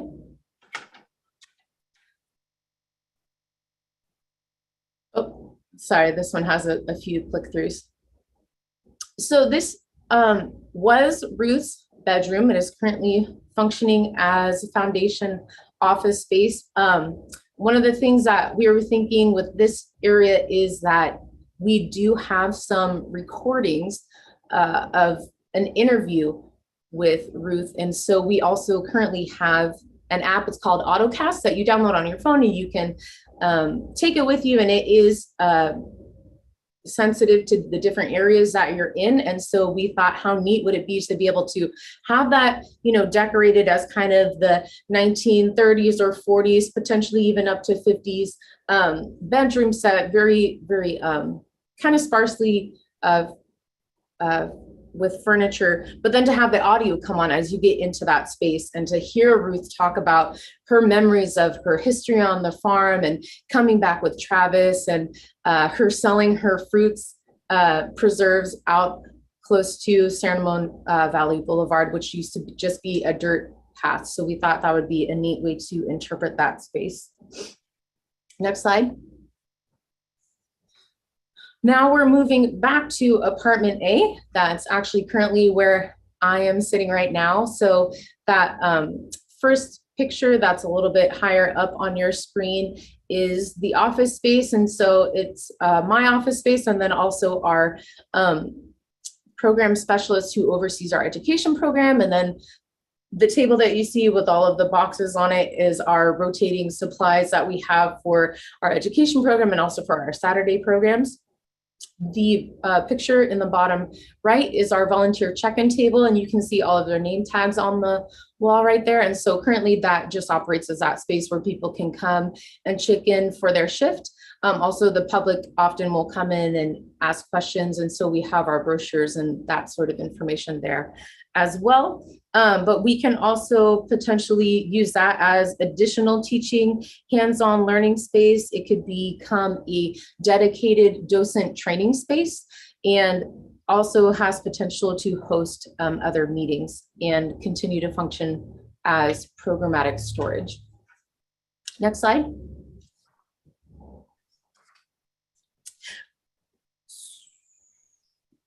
Oh, you know what? I'm so sorry. I meant to just talk to you about what this was before and not tell you what it is. So we can skip this. This was just, I was going to talk again about what we can do with this space. So now we're on the second floor.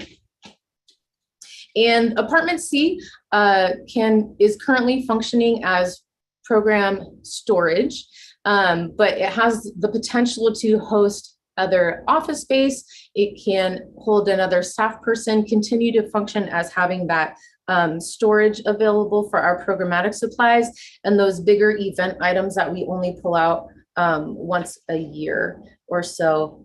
There are some accessibility issues that will need to be addressed in accordance with the ADA, but of course we will be looking at that as we reach out to consultants and have them really talk us through what a true renovation would look like. But as we were thinking of it just programmatically, it's a great space to continue to function as programmatic storage and potentially host office space for staff. Next slide. So apartment D is currently the office space of our collection manager and artifact storage. And like I mentioned, we do have over 10,000 items. Those shelves on the bottom right kind of display some of what we have, but not everything. And so we really foresee this continuing to function in this capacity. And we just want to make sure that that space is available to continue to manage things appropriately. In that apartment, we also have a kitchen space where currently items and artifacts are cleaned appropriately with the appropriate care and different solutions that are needed to be gentle with the artifacts that we have. And so it really functions well for us right now, and we see it continuing to function in that way moving forward. Next slide. So apartment E are more artifacts, and then also any collection storage of the city. So what you'll see in the on the right hand side are items that we do not currently have of city artwork that are not currently up in any of our building spaces. Sometimes, you know, some things have come down for renovations, like when they did the pool or different things at City Hall. We take care of those things, bring them back here so they're stored appropriately, and then can go back up throughout the city at different times in different spaces. We also have commemorative city items such as, you know, 5, 10, 15-year anniversary plaques, different mugs. I think I saw Pat Boom brought in a bottle of wine that was specially made for a certain anniversary. So we have that as well. And so that will continue to function as a storage space for us so that we can make sure that we have all of our artifacts correctly cataloged in an organized fashion and that they all stay together. Next slide. That brings us to the end of our programmatic tour of the house. And so at this point, I'd like to open it up for any questions. I guess we'll go to the following slide though, because we'll do a stop screen sharing so that we could have the discussion. So our next steps for this would be to set up a CIP, to hire an architect, determine what's doable, what the cost might be for a project of this size. And then once we have the total cost for the project, identify funding sources to help fund the project, and then set up the CIP for the renovation and restoration of the Boone House. Next slide. Thank you. Great. Thank you, Jessica. Great presentation and great pictures. Really feel like we were in the building. Appreciate all your hard work on this. Before I open it up to the commissioners, I'd like to see if we have anyone in the audience who has any public comments. We have 3 in the audience and we do not have, I'm sorry, we do have public comment. Let me share my screen one moment.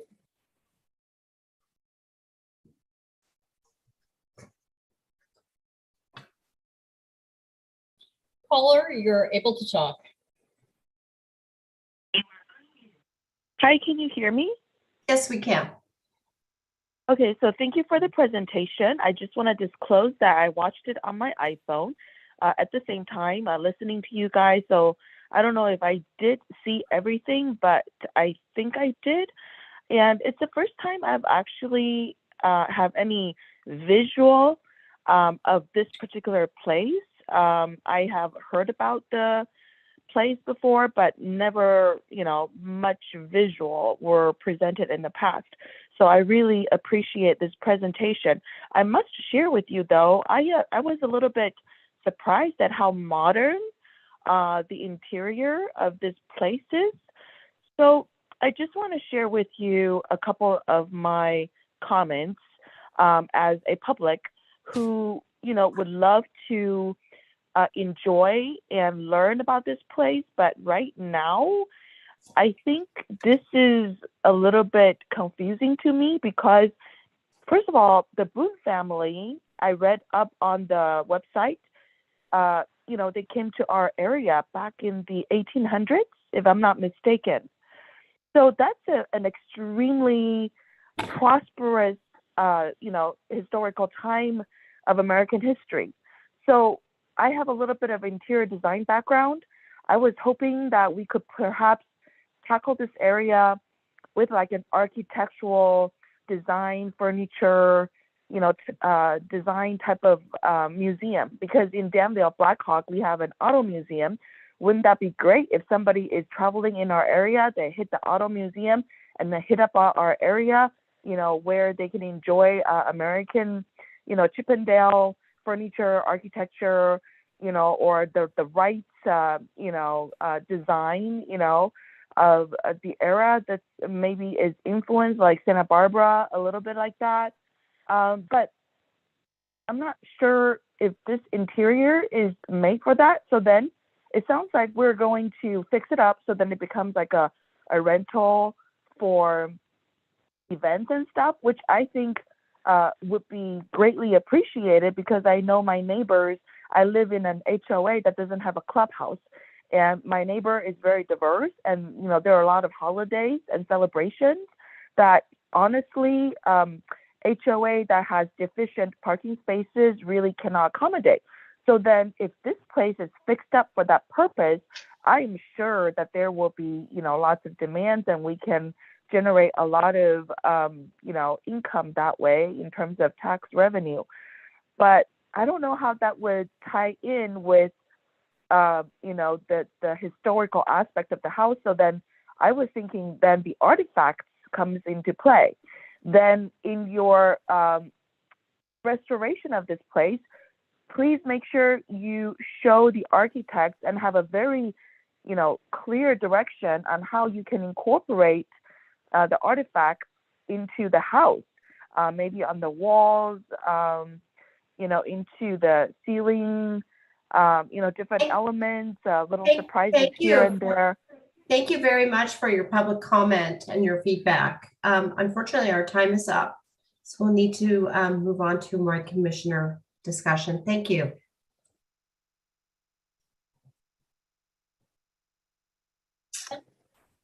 All right, I'd like to open it up to commissioners for comments, and I'd like to start with Commissioner Dorlick. Thank you. Jessica, it did state that the property is on the National Register of Historic Places. So there are a lot of limitations that I'm aware of on buildings that are on that registry because of the need to maintain, especially on the exterior, the architectural and kind of visual and design integrity of the building. And there's a lot of special materials that need to be used, et cetera, et cetera. So have we explored that at all? And when you mentioned that they're hiring an architect, I would assume that it's going to be someone who is very well versed on those kind of buildings and what special requirements there are. Yes, sir. There was a rehabilitation assessment done on all of our buildings at some point, but in particular, the Boone House and our sheep barn in 2017. It's done by a consulting firm, historical architects, so they're aware of the requirements. And within that document, it does say replace in kind, replace with this material. So they're very aware of the specific requirements in replacing materials, either exactly if they're able to, or in kind when you run into things like having asbestos and needing to remediate those types of. Right, right. Because I know, having worked on several properties in Santa Barbara that were registered historical buildings, you couldn't even adjust, for example, the roof line. You couldn't put in dual pane windows because they would, not be consistent with with the time period. So there are some severe restrictions, and of course, it increases the cost. So, okay, so we've got somebody that's very well versed in that has already provided at least some preliminary information. Yes, sir. Great, thank you. Vice Chair Keniston Lee. Thank you.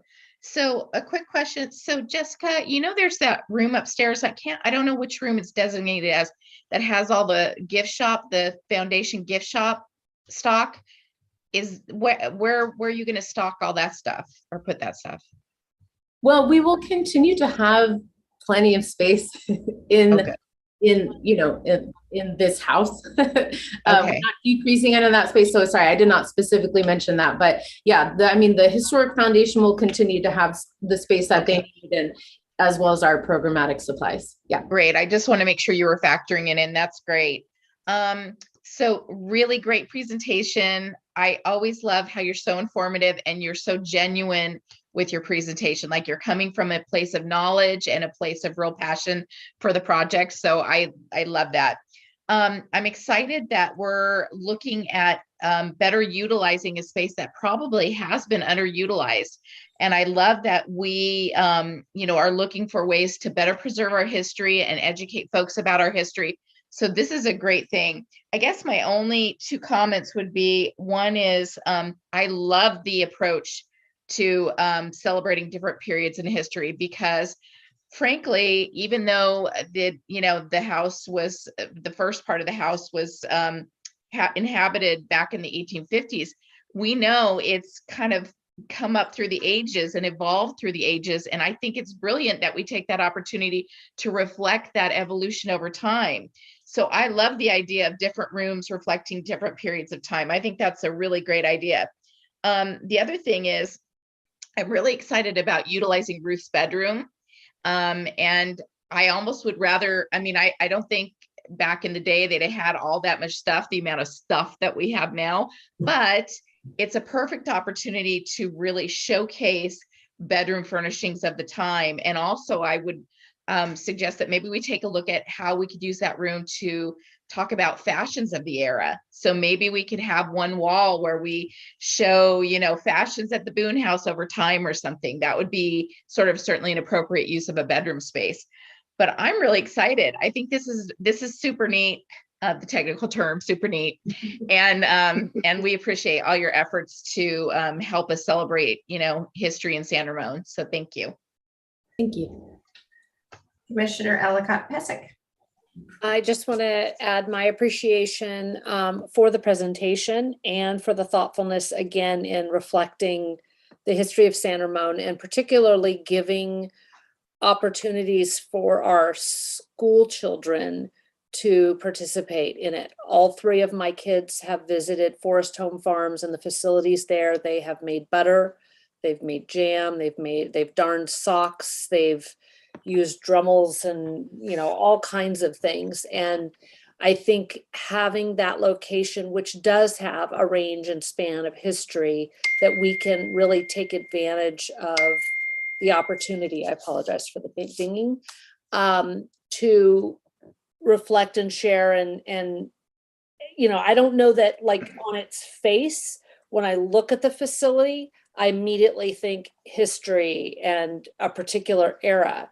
But I think that's part of the beauty of it, is it does reflect a range of history, or provides a nice neutral backdrop of history from which we can take pieces of San Ramon's history and incorporate them. I haven't spent too much time in the house itself. That usually it's been outside the facilities. I'm very excited to see the interior and the opportunities. I love Heidi's idea of, fashion through history. I'm excited to hear more about the possibility of renting the facility, if that makes sense, and providing other access. Right now, I feel like a lot of the access is school children, field trips, the parents that go there, and other things that happen, events that happen. But I think that might give an opportunity for potentially for adults to experience it in a different way. So of course, I understand, there's preservation issues and facility issues, but I am excited about what you guys are looking at. I don't have a lot of specific feedback, but appreciate what you've done to preserve our history and make it accessible and continue to do so. So thank you. Great, thank you. All right, Commissioner Breed. Thank you. Hey, first of all, this was a really great report, and with all your goals, I got to tell you, I've read a lot of things since I've started, and this is one of my favorite reports I've read from the standpoint of the thoroughness and really what the objectives are, what we're trying to do with Forest Home Farm. So I was, really impressed, and I really like how you guys are partnering with Ceremony Historic Foundation. I was reading along on how they're going to help offset the architect costs, and I think it's important where we can partner with other organizations or businesses to take some costs, and also more importantly, some passion and projects that we have is amazing. My feedback is really minimal because I'm still learning, but I will tell you that I was going to say, is there, if I was, doing this, I think it'd be really cool to have a room that transitions, like, I don't know, every year, or maybe every 6 months. It talks about history through the decade, right? Every 10 years. And I know that might be hard to do, but I read about all your artifacts that you guys collect, which is massive, which I think is really neat. But I think for me, how do we keep that fresh and renewed? And it talks about the history. And the second thing is will you have enough storage? So as you're collecting history and you think about storage, how do you have the right amount of storage? And how do you continue to collect what you need to do? And I also, so funny, both Heidi's and I were thinking about fashion, shows you what we think about. I have some clothes from the 70s. No, I'm just kidding. But I mean, I would tell you that, actually I do. So what I would tell you though is I think that, how do you incorporate that? And that's as you do the rooms go along. But I don't want to reiterate your objectives and goals and what we're trying to do with this facility and property is massively important to the community, and the preservation of our history is really important. So thank you for it, and I look forward to see the process as it goes through the architect and learn what you guys come up with. So thanks again. Thank you. I think that's super neat, Commissioner Breed. You still have clothes from the 70s. Commissioner Lopez Lucy. Thank you, Madam Chair. Well, I've been on the foundation board for a long time, and I just want to emphasize that this place is just a wonderful place to, to go back and have memories and everything. And I would encourage you all to come and do the tour. I mean, you can take your own tour and everything, but in relation to Commissioner Dorlick's thing of making sure that we're doing with the National Registry, I think if you come and see the old barn that has been renovated, and that was strictly done because of the roofing and the siding, that we do very much, take care of those things. And also recently with the meat locker was just renovated. So I think you can go back to that era there too, so you can see progress.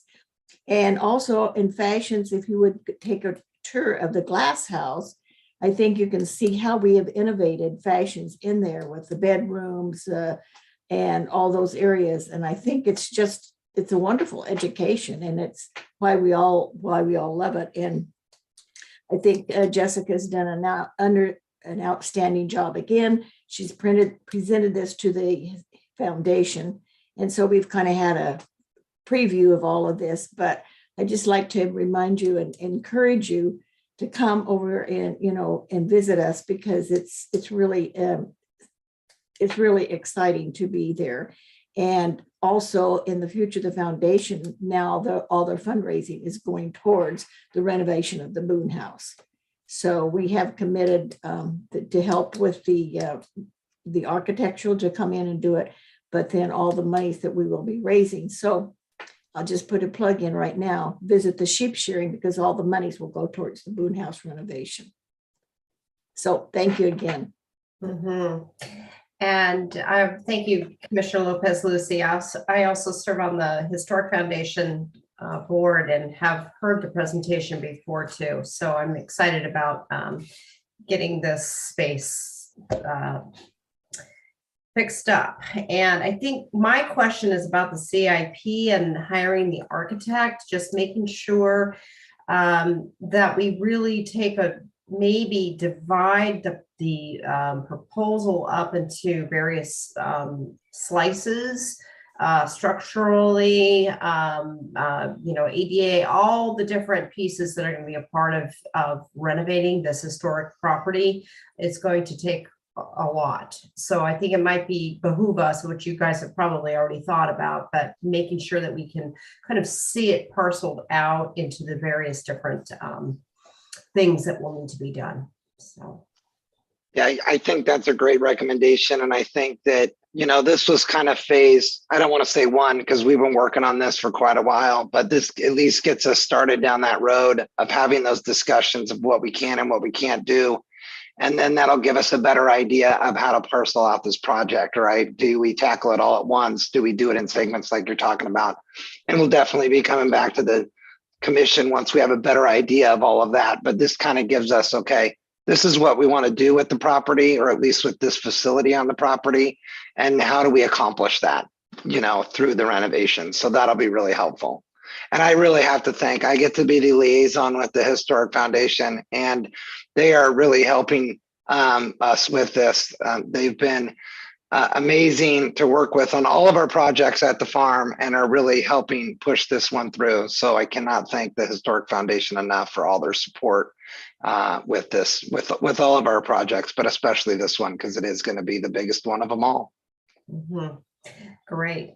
Well, what I'd like to do next is, do I have a motion from one of the commissioners? So moved. I'll second it. I'm sorry. I want to clarify what the motion is. I think To receive the report as presented and to recommend that the staff move forward with the recommendations, goals, and objectives as stated. And I second it. So if there is no discussion, we'll take a roll call. Commissioner Dorlick, Yes. Commissioner Breed, Yes. Commissioner Mitra, Yes. Commissioner Lopez Lucy, Yes. Commissioner Ellicott Pissick, aye. Vice Chair Keniston Lee, Aye. Chair Oslin. Aye. Thank you. Thank you all very much. Yes, thank you so much. Thanks, Jessica and Brad. All right, moving on to 8.3, Library Advisory Committee recommendation. Kathy. All right, we've got 3 of these in a row and they're fairly rote, but let's go ahead and get our way through them. So as you know, you interviewed the candidates. So the library committee consists of 5 members and 2 alternates. Currently, there are 3 vacancies consisting of 2 regular positions and 1 alternate.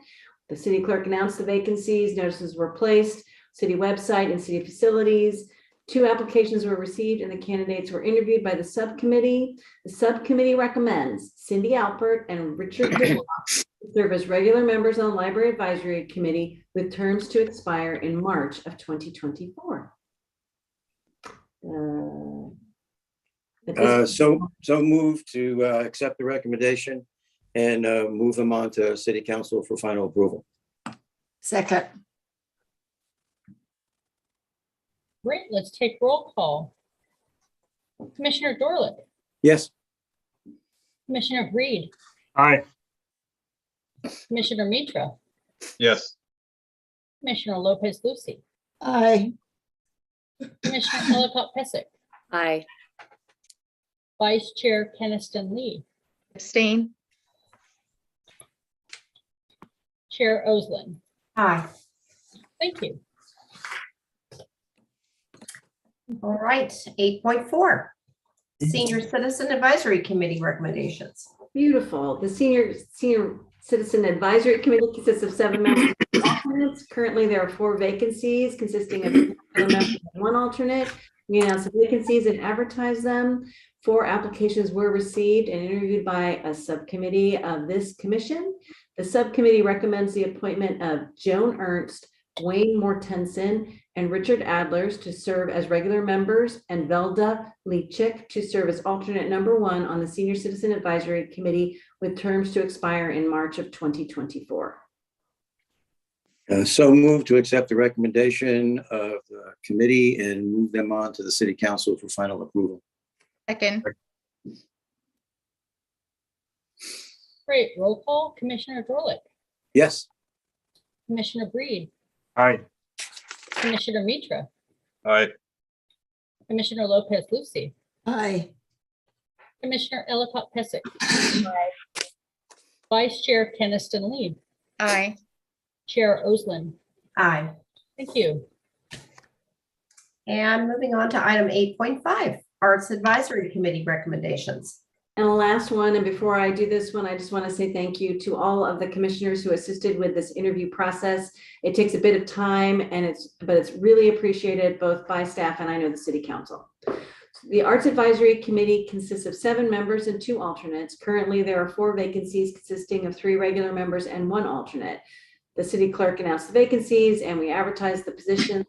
4 applications were received and interviewed by the subcommittee. The subcommittee recommends the appointment of Tiffany Ashley Turner, Mohammed Ranja Bargasageti, and Satyakala Jargumili to serve as regular members, and Venkata C. Chintapalli to serve as alternate number 1 on the Arts Advisory Committee with terms to expire in March of 2024. So move to Before accept you the report. make a motion, we have Yeah. a speaker that would like to speak. Oh, okay. So let me take a moment to bring in my timer. 1 moment.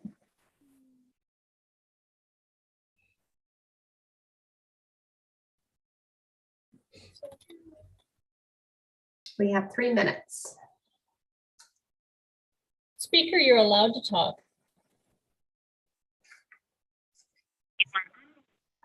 Thank you for putting on the timer.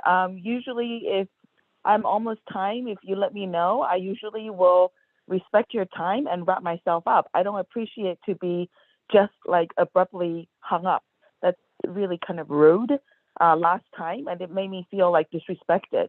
So I appreciate you putting up the timer. I just want the commissioners to know that if you are not speaking, please kindly mute because when I was listening, all of a sudden there's like coughs and then I couldn't really hear the people that you're approving. And these are official records. Like, you know, we have written minutes. These recordings are digital records of your meetings. So by having the cough, you know, that sort of like deafens out the details of the speech. It's really difficult for the audience right now and also for the future reference. So I would appreciate it if the commissioners who are not speaking to please kindly mute yourself. That way we can hear better. And also I want to let you know that I was having a hard time accessing the packet. And so I would have loved to know the names by looking them up myself, but I couldn't. So if you would please kindly slow down when you're announcing the names, it would really greatly help the audience. Thank you. Thank you, Speaker. We have no further comments. All right, I'd like to get a motion for So the move. Arts Advisory Committee recommendations. So move to accept the subcommittee's recommendations for the Arts Advisory Committee and recommend that we move it on to the city council for their final approval. I'll Second that. second. Great. I will take roll call. Commissioner Dorlick, Yes. Commissioner Breed, Aye. Commissioner Mitra, Approve. Commissioner Lopez Lucy. You're muted, Commissioner. Aye. Thank you. Commissioner Ellicott Pesic, Aye. Vice Chair Keniston Lee. Aye. Chair Oslin. Aye. Thank you. Moving on to item 9, staff reports. I have 9:12 on my clock. Is anyone wanting a break, or would we like to just continue? Continue? I'm good continuing. That's good. Continue, there's not much more. Okay. 9.1, recreation program and community services report. So you have within your packet, the parks and what we call the rec report, filled with all kinds of exciting things that have been happening over the last month. I don't know if any of you have any specific questions that you would like to dive into. The one thing that I thought was quite noteworthy is if you got a chance to read the AARP tax aid, because they were able to schedule what I would think is really an incredibly large number, 490 appointments for our seniors. They weren't able to do that during the pandemic. So I was pretty pleased that the senior staff was able to pull that off. Are there any questions on the rec report? I see Commissioner Lopez Lucy has her hand up. Speaking when you were doing the tax, whereabouts are you putting them in the senior center? I'm not positive I know the exact answer to that. I believe they're in some of those conference rooms that are along the side. Okay. Just wanted to know, right. And then on the summer concert series. Yes. I just kind of wanted to know, I know that the Arts Foundation sells beer, water, and etc., but the Dublin San Ramon Women's Club also sells items. And I just thought it would have been nice if they had been mentioned in here all too, that they have the items usually for the children that they can take and eat, small, I guess, refreshments. Absolutely. I'm happy to make sure that gets into our marketing materials. Thanks for the reminder. Okay, thank you. I just wanted to comment on page 3 of the facilities report. The rental revenue for indoor facilities was a big, nice jump, $37,799 compared to, was it last year? It's up $8,000. We are pretty excited. The rental revenue, now that especially these mandates are starting to be lifted, our phones are ringing off the hook. Our facility techs are scrambling, trying to answer questions. There are people walking through every building. So we're seeing that energy and change happen as people start to feel like, okay, we could gather again. So keep your fingers crossed that everything keeps going up. But thank you for reading that. Yeah, and I also just wanted to comment on the Open Space Advisory Committee hike, where it was focused on photography. It was a very nice change, and we had a nice discussion with the photographer. So it was very interesting and a nice compliment to the actual hikes that we've taken. Nice diversion for those that cannot necessarily go on a hike.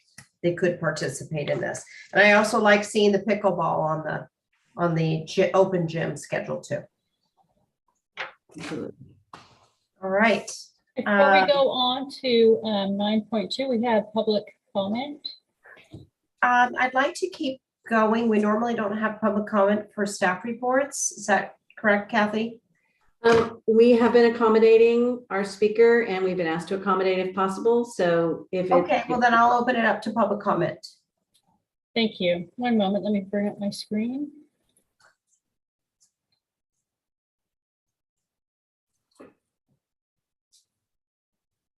Speaker, you're allowed to talk.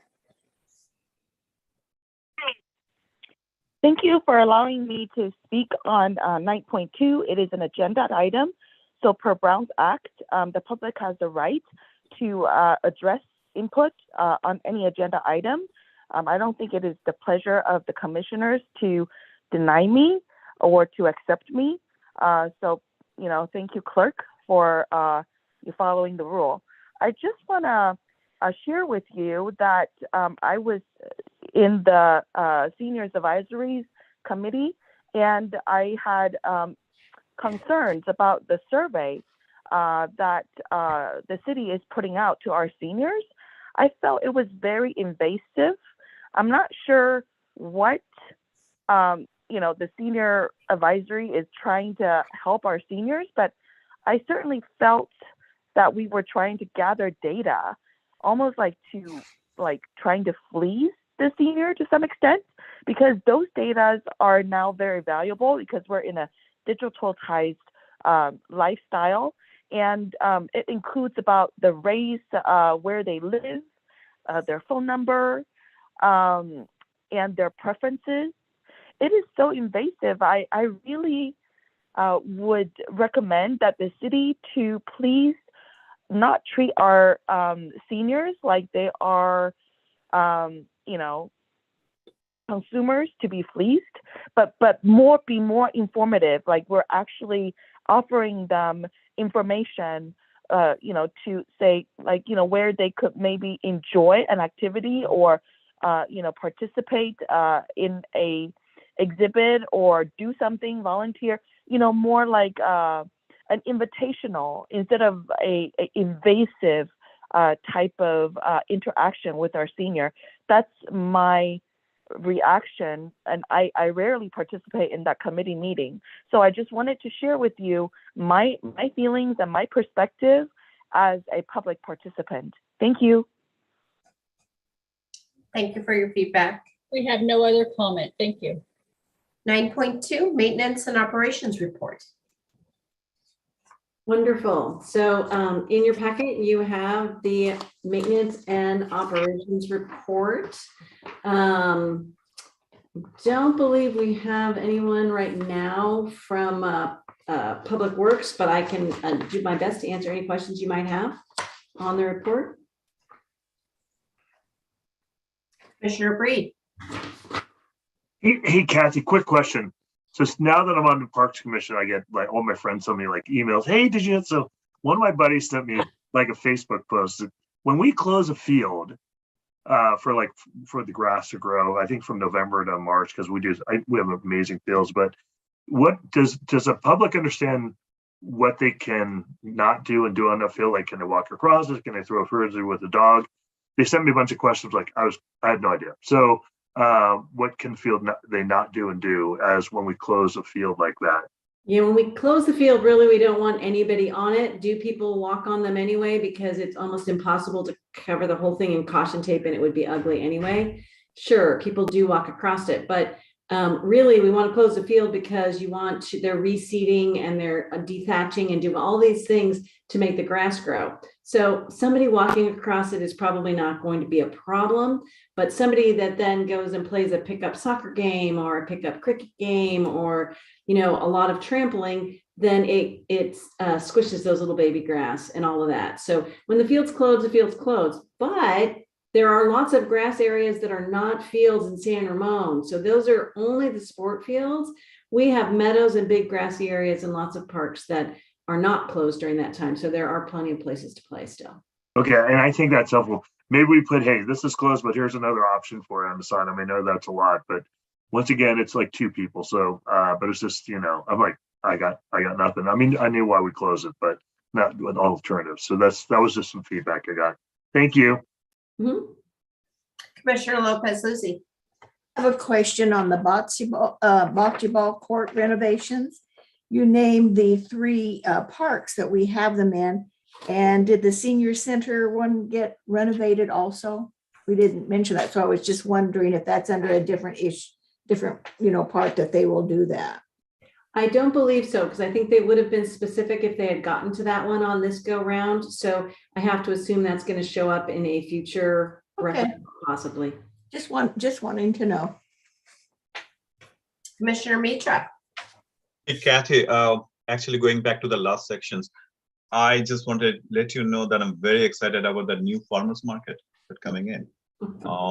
Yeah, so I hope that it'll be as many good shops as we have in the other one and is as popular as it is, the current one. So yeah, just wanted to thank you and your staff to have the new one going on. That it'll be very, very good to have in that area.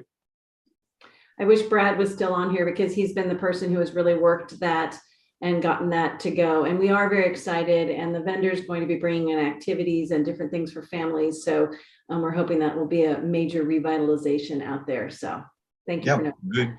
good to know it's Brad was behind that. I will tell him thank you when I see him next. Well, and we missed it because we used to have it at Tiffany Roberts before, and it became a real focal point for the community. People brought out potluck at the picnic benches. The kids are playing on the fields. Yep. It became a real community get together. So I'm excited to see. I know it won't be in the same place, but I'm also excited to see that come back.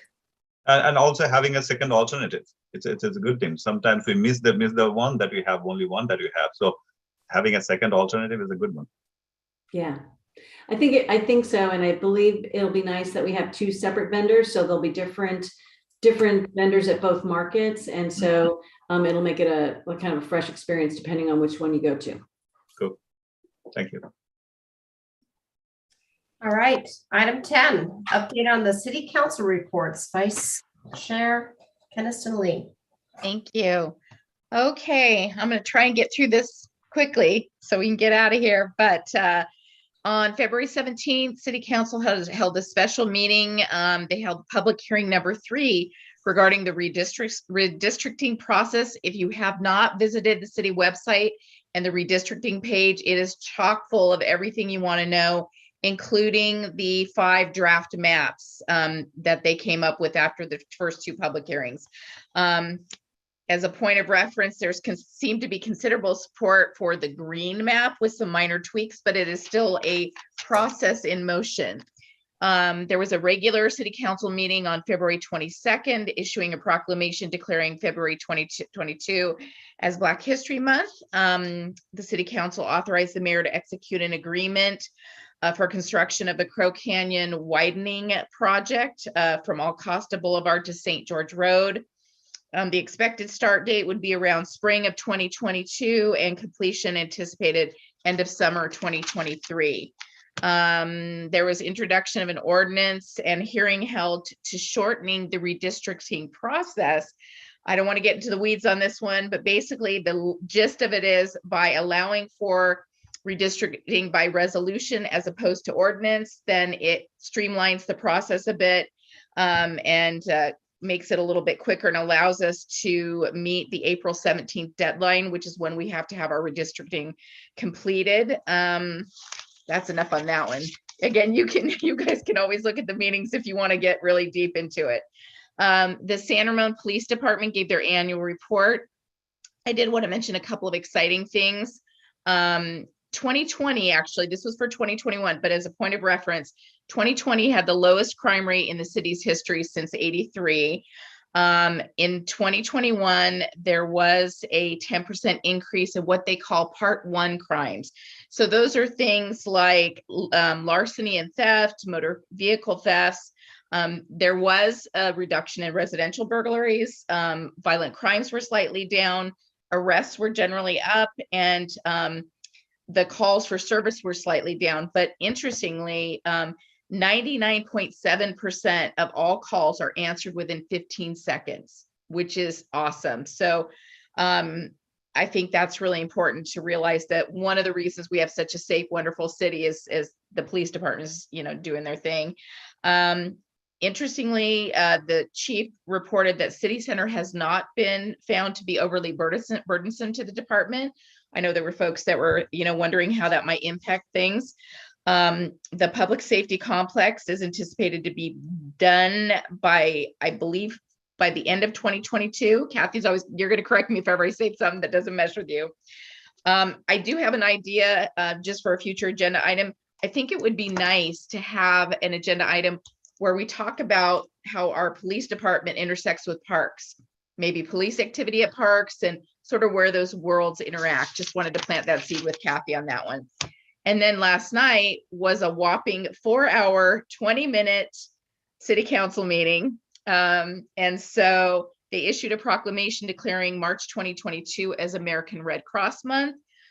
And if you've never heard them talk about proclamations or deliver proclamations, they're very well thought out. They have a lot of great information. So if you ever want to get details, please watch the YouTubes of these meetings.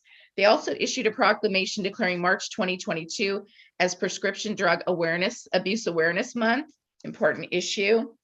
They did change, there was an item noticed regarding the San Ramon Tourism District. That's going to be pushed out to March 22nd. They made several transportation advisory committee appointments. I can share those names if ever you like. Also, the Transportation Demand Management Advisory Committee made an appointment. Let's see. They received an update on the Public Safety for Mental Health pilot project, which is a joint effort between the San Ramon Valley Fire Protection District and the police department. And interestingly, this is a side note that was mentioned during this part. Our fire protection district has been rated has received a class 1 rating, which less than 1% of fire departments in our nation receive that. So something we can certainly be proud about. So basically it's called the Frontline Integrated Safety Training. Frontline Integrated Safety Training. It's a behavioral health crisis care pilot project. It focuses significantly on first responder training. It also focuses on this shift to fire taking the lead on some of our low risk, nonviolent behavioral health crisis moments. So it's kind of an exciting thing, and certainly something you might want to listen more to. We also received an update on the Public Safety Complex Communication Center and Emergency Operations Center. Completion, again, I believe will be around fall of 2022. There's an interesting video if you're interested in seeing the progress they've made over time. Notable is that they are building in room to grow, which is good for a growing community.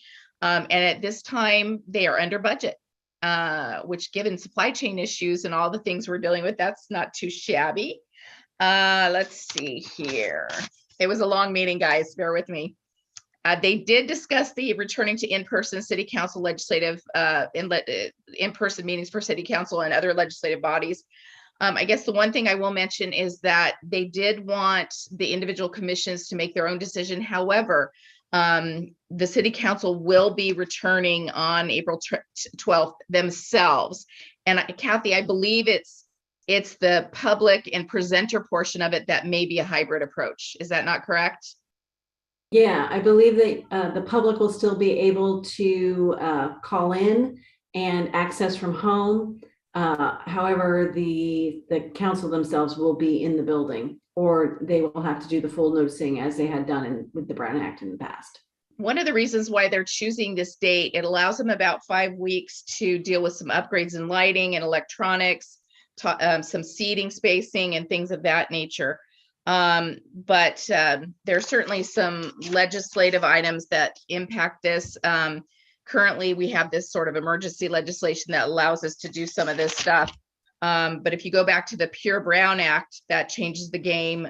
There's some speculation that state legislation could be changed to have a more flexible Brown Act. I don't know if where that's at in the process, but something that I think folks are keeping an eye open for. And then there was a public hearing to approve amendment to the Aspenwood Senior Apartments Development Plan. That's the, I guess there was an old bank on a property off Alcosta. Excuse me. So it's a development plan amendment. And the long and short of it is that they approved going from 95 units to 123 units, 122 of which will be studio and 1-bedroom affordable housing. The last unit will be the manager residence. So folks there are, the things that have been part of the mix on this, a density bonus, some concessions. But I think folks seemed excited about having some affordable senior housing in the community. And then there was also adoption of a resolution for the issuance of bonds that benefit the development, the actual implementation funding of the development. There is no city obligation for these bonds. It's purely an administrative duty. So if you see something about that, you'll know. And then they approved the resolution authorizing mid-year 2021-2022 budget adjustments that Kathy brings to us, all that good budget information. And I don't think I need to get into the weeds on that one with you guys, but if you're interested in budget, it's, Kelly, who's the finance guy, he gives a very detailed presentation. And I guess one of the budgetary adjustments that I will mention relative to parks is we're seeing some adjustment in janitorial service costs, which I made note of, and also some infrastructure maintenance fund and park development fund adjustments as well. So that is that. I know you're all going to get off this meeting and go and listen to the 4-hour meeting when we get off. I know it's going to happen. That's it. Wow. Thank you for attending all those meetings. Yes, and of course. Sharing all of this with us. Really appreciate it. Item 11, committee reports. I'd like to start with our student commissioner, Thanamala, about teen council. Sure. So this March 5th, we had our teen job fair. So a couple of our teen council members came out and there was, a great turnout. So we really enjoyed that. We also had our second senior tech day, which also had a great experience. And then we also this last month just have been really working on our social media presence and just creating new infographics that describe what teen council is and a lot of our similar projects. And our teen council members have been very excited about that because that's something that we've been wanting for a couple of years and it just finally came to fruition. So a lot of our members are, excited, and that's just how they express their creative side. Thank you. Great, thank you. And Commissioner Ellicott-Pesek, do you have anything to add around teen council? Okay. I'm moving on to Library Advisory Committee. Commissioner Mitra. Yeah, sorry, I was mute. Actually, there was no library committee meeting during February and March, so no update. Okay, and how about our innovation and technology group? Have they met? That one, the first meeting was supposed to happen earlier this month, but didn't happen either. So sorry, no update either. Okay, well, thank you though. Arts Advisory, Commissioner Dorley. So I guess they pulled the plug on innovation, huh? For now. I guess so. The Arts Advisory Committee, there were two prime agenda items. One was approving a cultural grant fund for an upcoming performance. And the second was an update from the Poet Laureate on a variety of programs, variety of opportunities that the Poet Laureate is working on to engage further in the community with the literary arts. And that will conclude my report, except for mentioning the fact that it was great to see people's faces at the Doherty Valley Performing Arts Center the other night with the Purple Experience, and come on out for the underwater bubble guys. Their name kind of belies the fact that they're, very much a Cirque du Soleil type of performance and not so much Sesame Street on ice. Thank you. Thank you. All right. How about we hear about EDAC and planning? Commissioner Lopez-Lucy. Thank you. EDAC only meets quarterly now, so there's no report for that. But in planning, they had two meetings. The first meeting or the last meeting of February was strictly on the El Nido House about the there's a parks. Part of the project is zoned parks, and some of it is in another area too. So they were questioning that, but that whole meeting was on that issue, but it's been continued to March for the final outcome. Then the next one was just this March. It was about where the Crow Canyon specific plan is. This is a center where it contains art, the Ace Hardware and the banks and etc. So the presentation was made by Federally Realty. They own the center. Basically, they wanted to change the specific plan to include some housing. And the Planning Commission was really not in favor of this. This was only a presentation, not an application or whatever. This was a presentation. And as you know, there are some businesses that have gone out in the center, including Starbucks, Zachary Pizza, Rolls Deli. And they also advised that Rite Aid will not be renewing their lease in 2026. So they have concerns there about the vacancies that they have. But they were I think, given some very good ideas from the Planning Commission of ideas that could be going in those spare places. And so, again, that was a presentation, and it was very well, I think, received by them. So I think they have their work cut out for them to try to find areas that don't take away from the city civic center, but also can be places where people can go and have get services. So that was on that. Then the report was they have an ad hoc committee about all of these houses that have to be built, and the carryover units in 2014.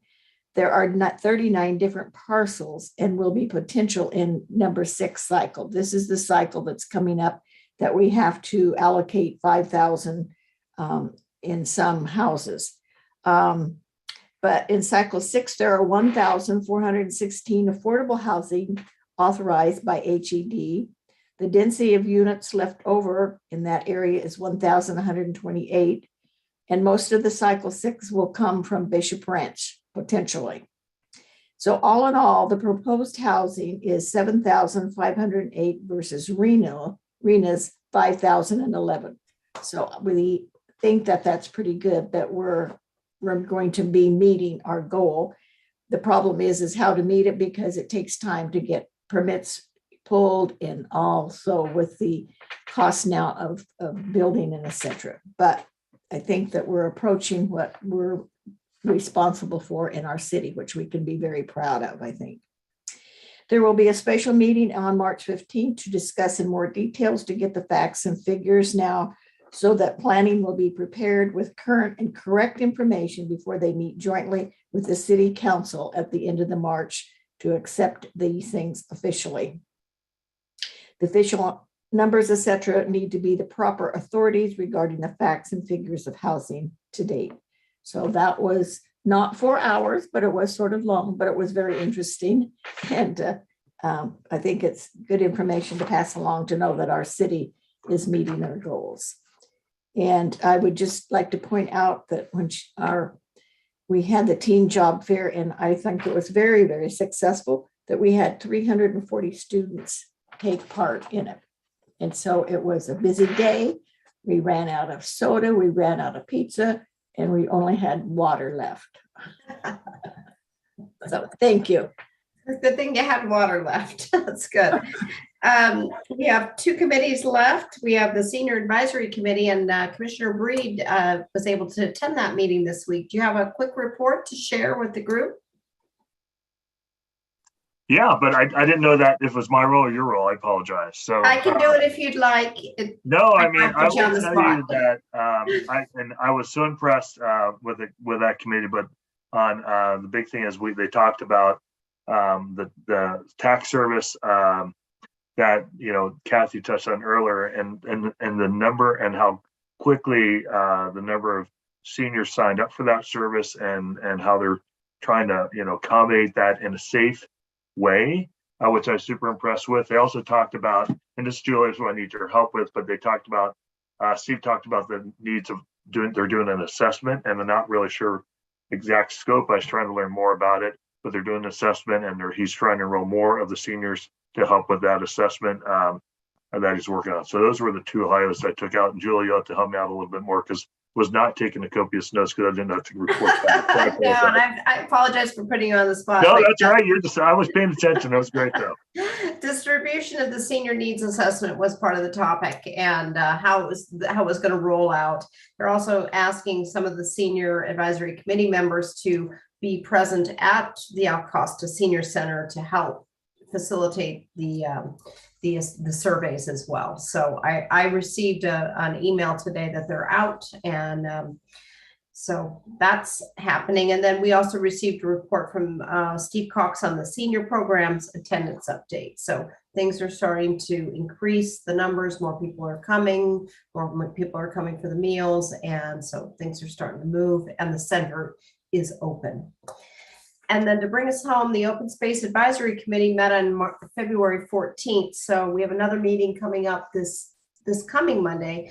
But in February, we talked about the presentation of the regional priority planning impact and fire abatement in the old ranch open space, and possibly utilizing agricultural grazing and the benefits to the city of San Ramon. So that area of the hills between the El Costa Senior Center and the Old Ranch Park is the area that they were talking about, possibly having some grazing going on there. And then we received a presentation around the draft 2022 open space plan. And we'll be receiving that, I believe, possibly next month or in May, about the 2022 open space preservation plan. So that concludes the committee reports. I do see we have a hand raised. Yes, let me first share my screen to bring up the timer, and then I will bring in the speaker. 1 moment, please.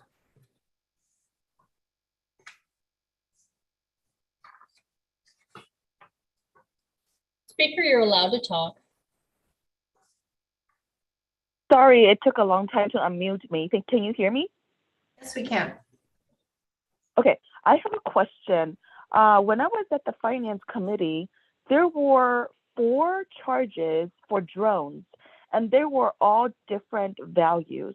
And when I had questioned about those drones, the council members who were on the committee, if I remember correctly, I think that's Council Member V. Rose, did not pursue or ask Mr. Sessions to answer my questions.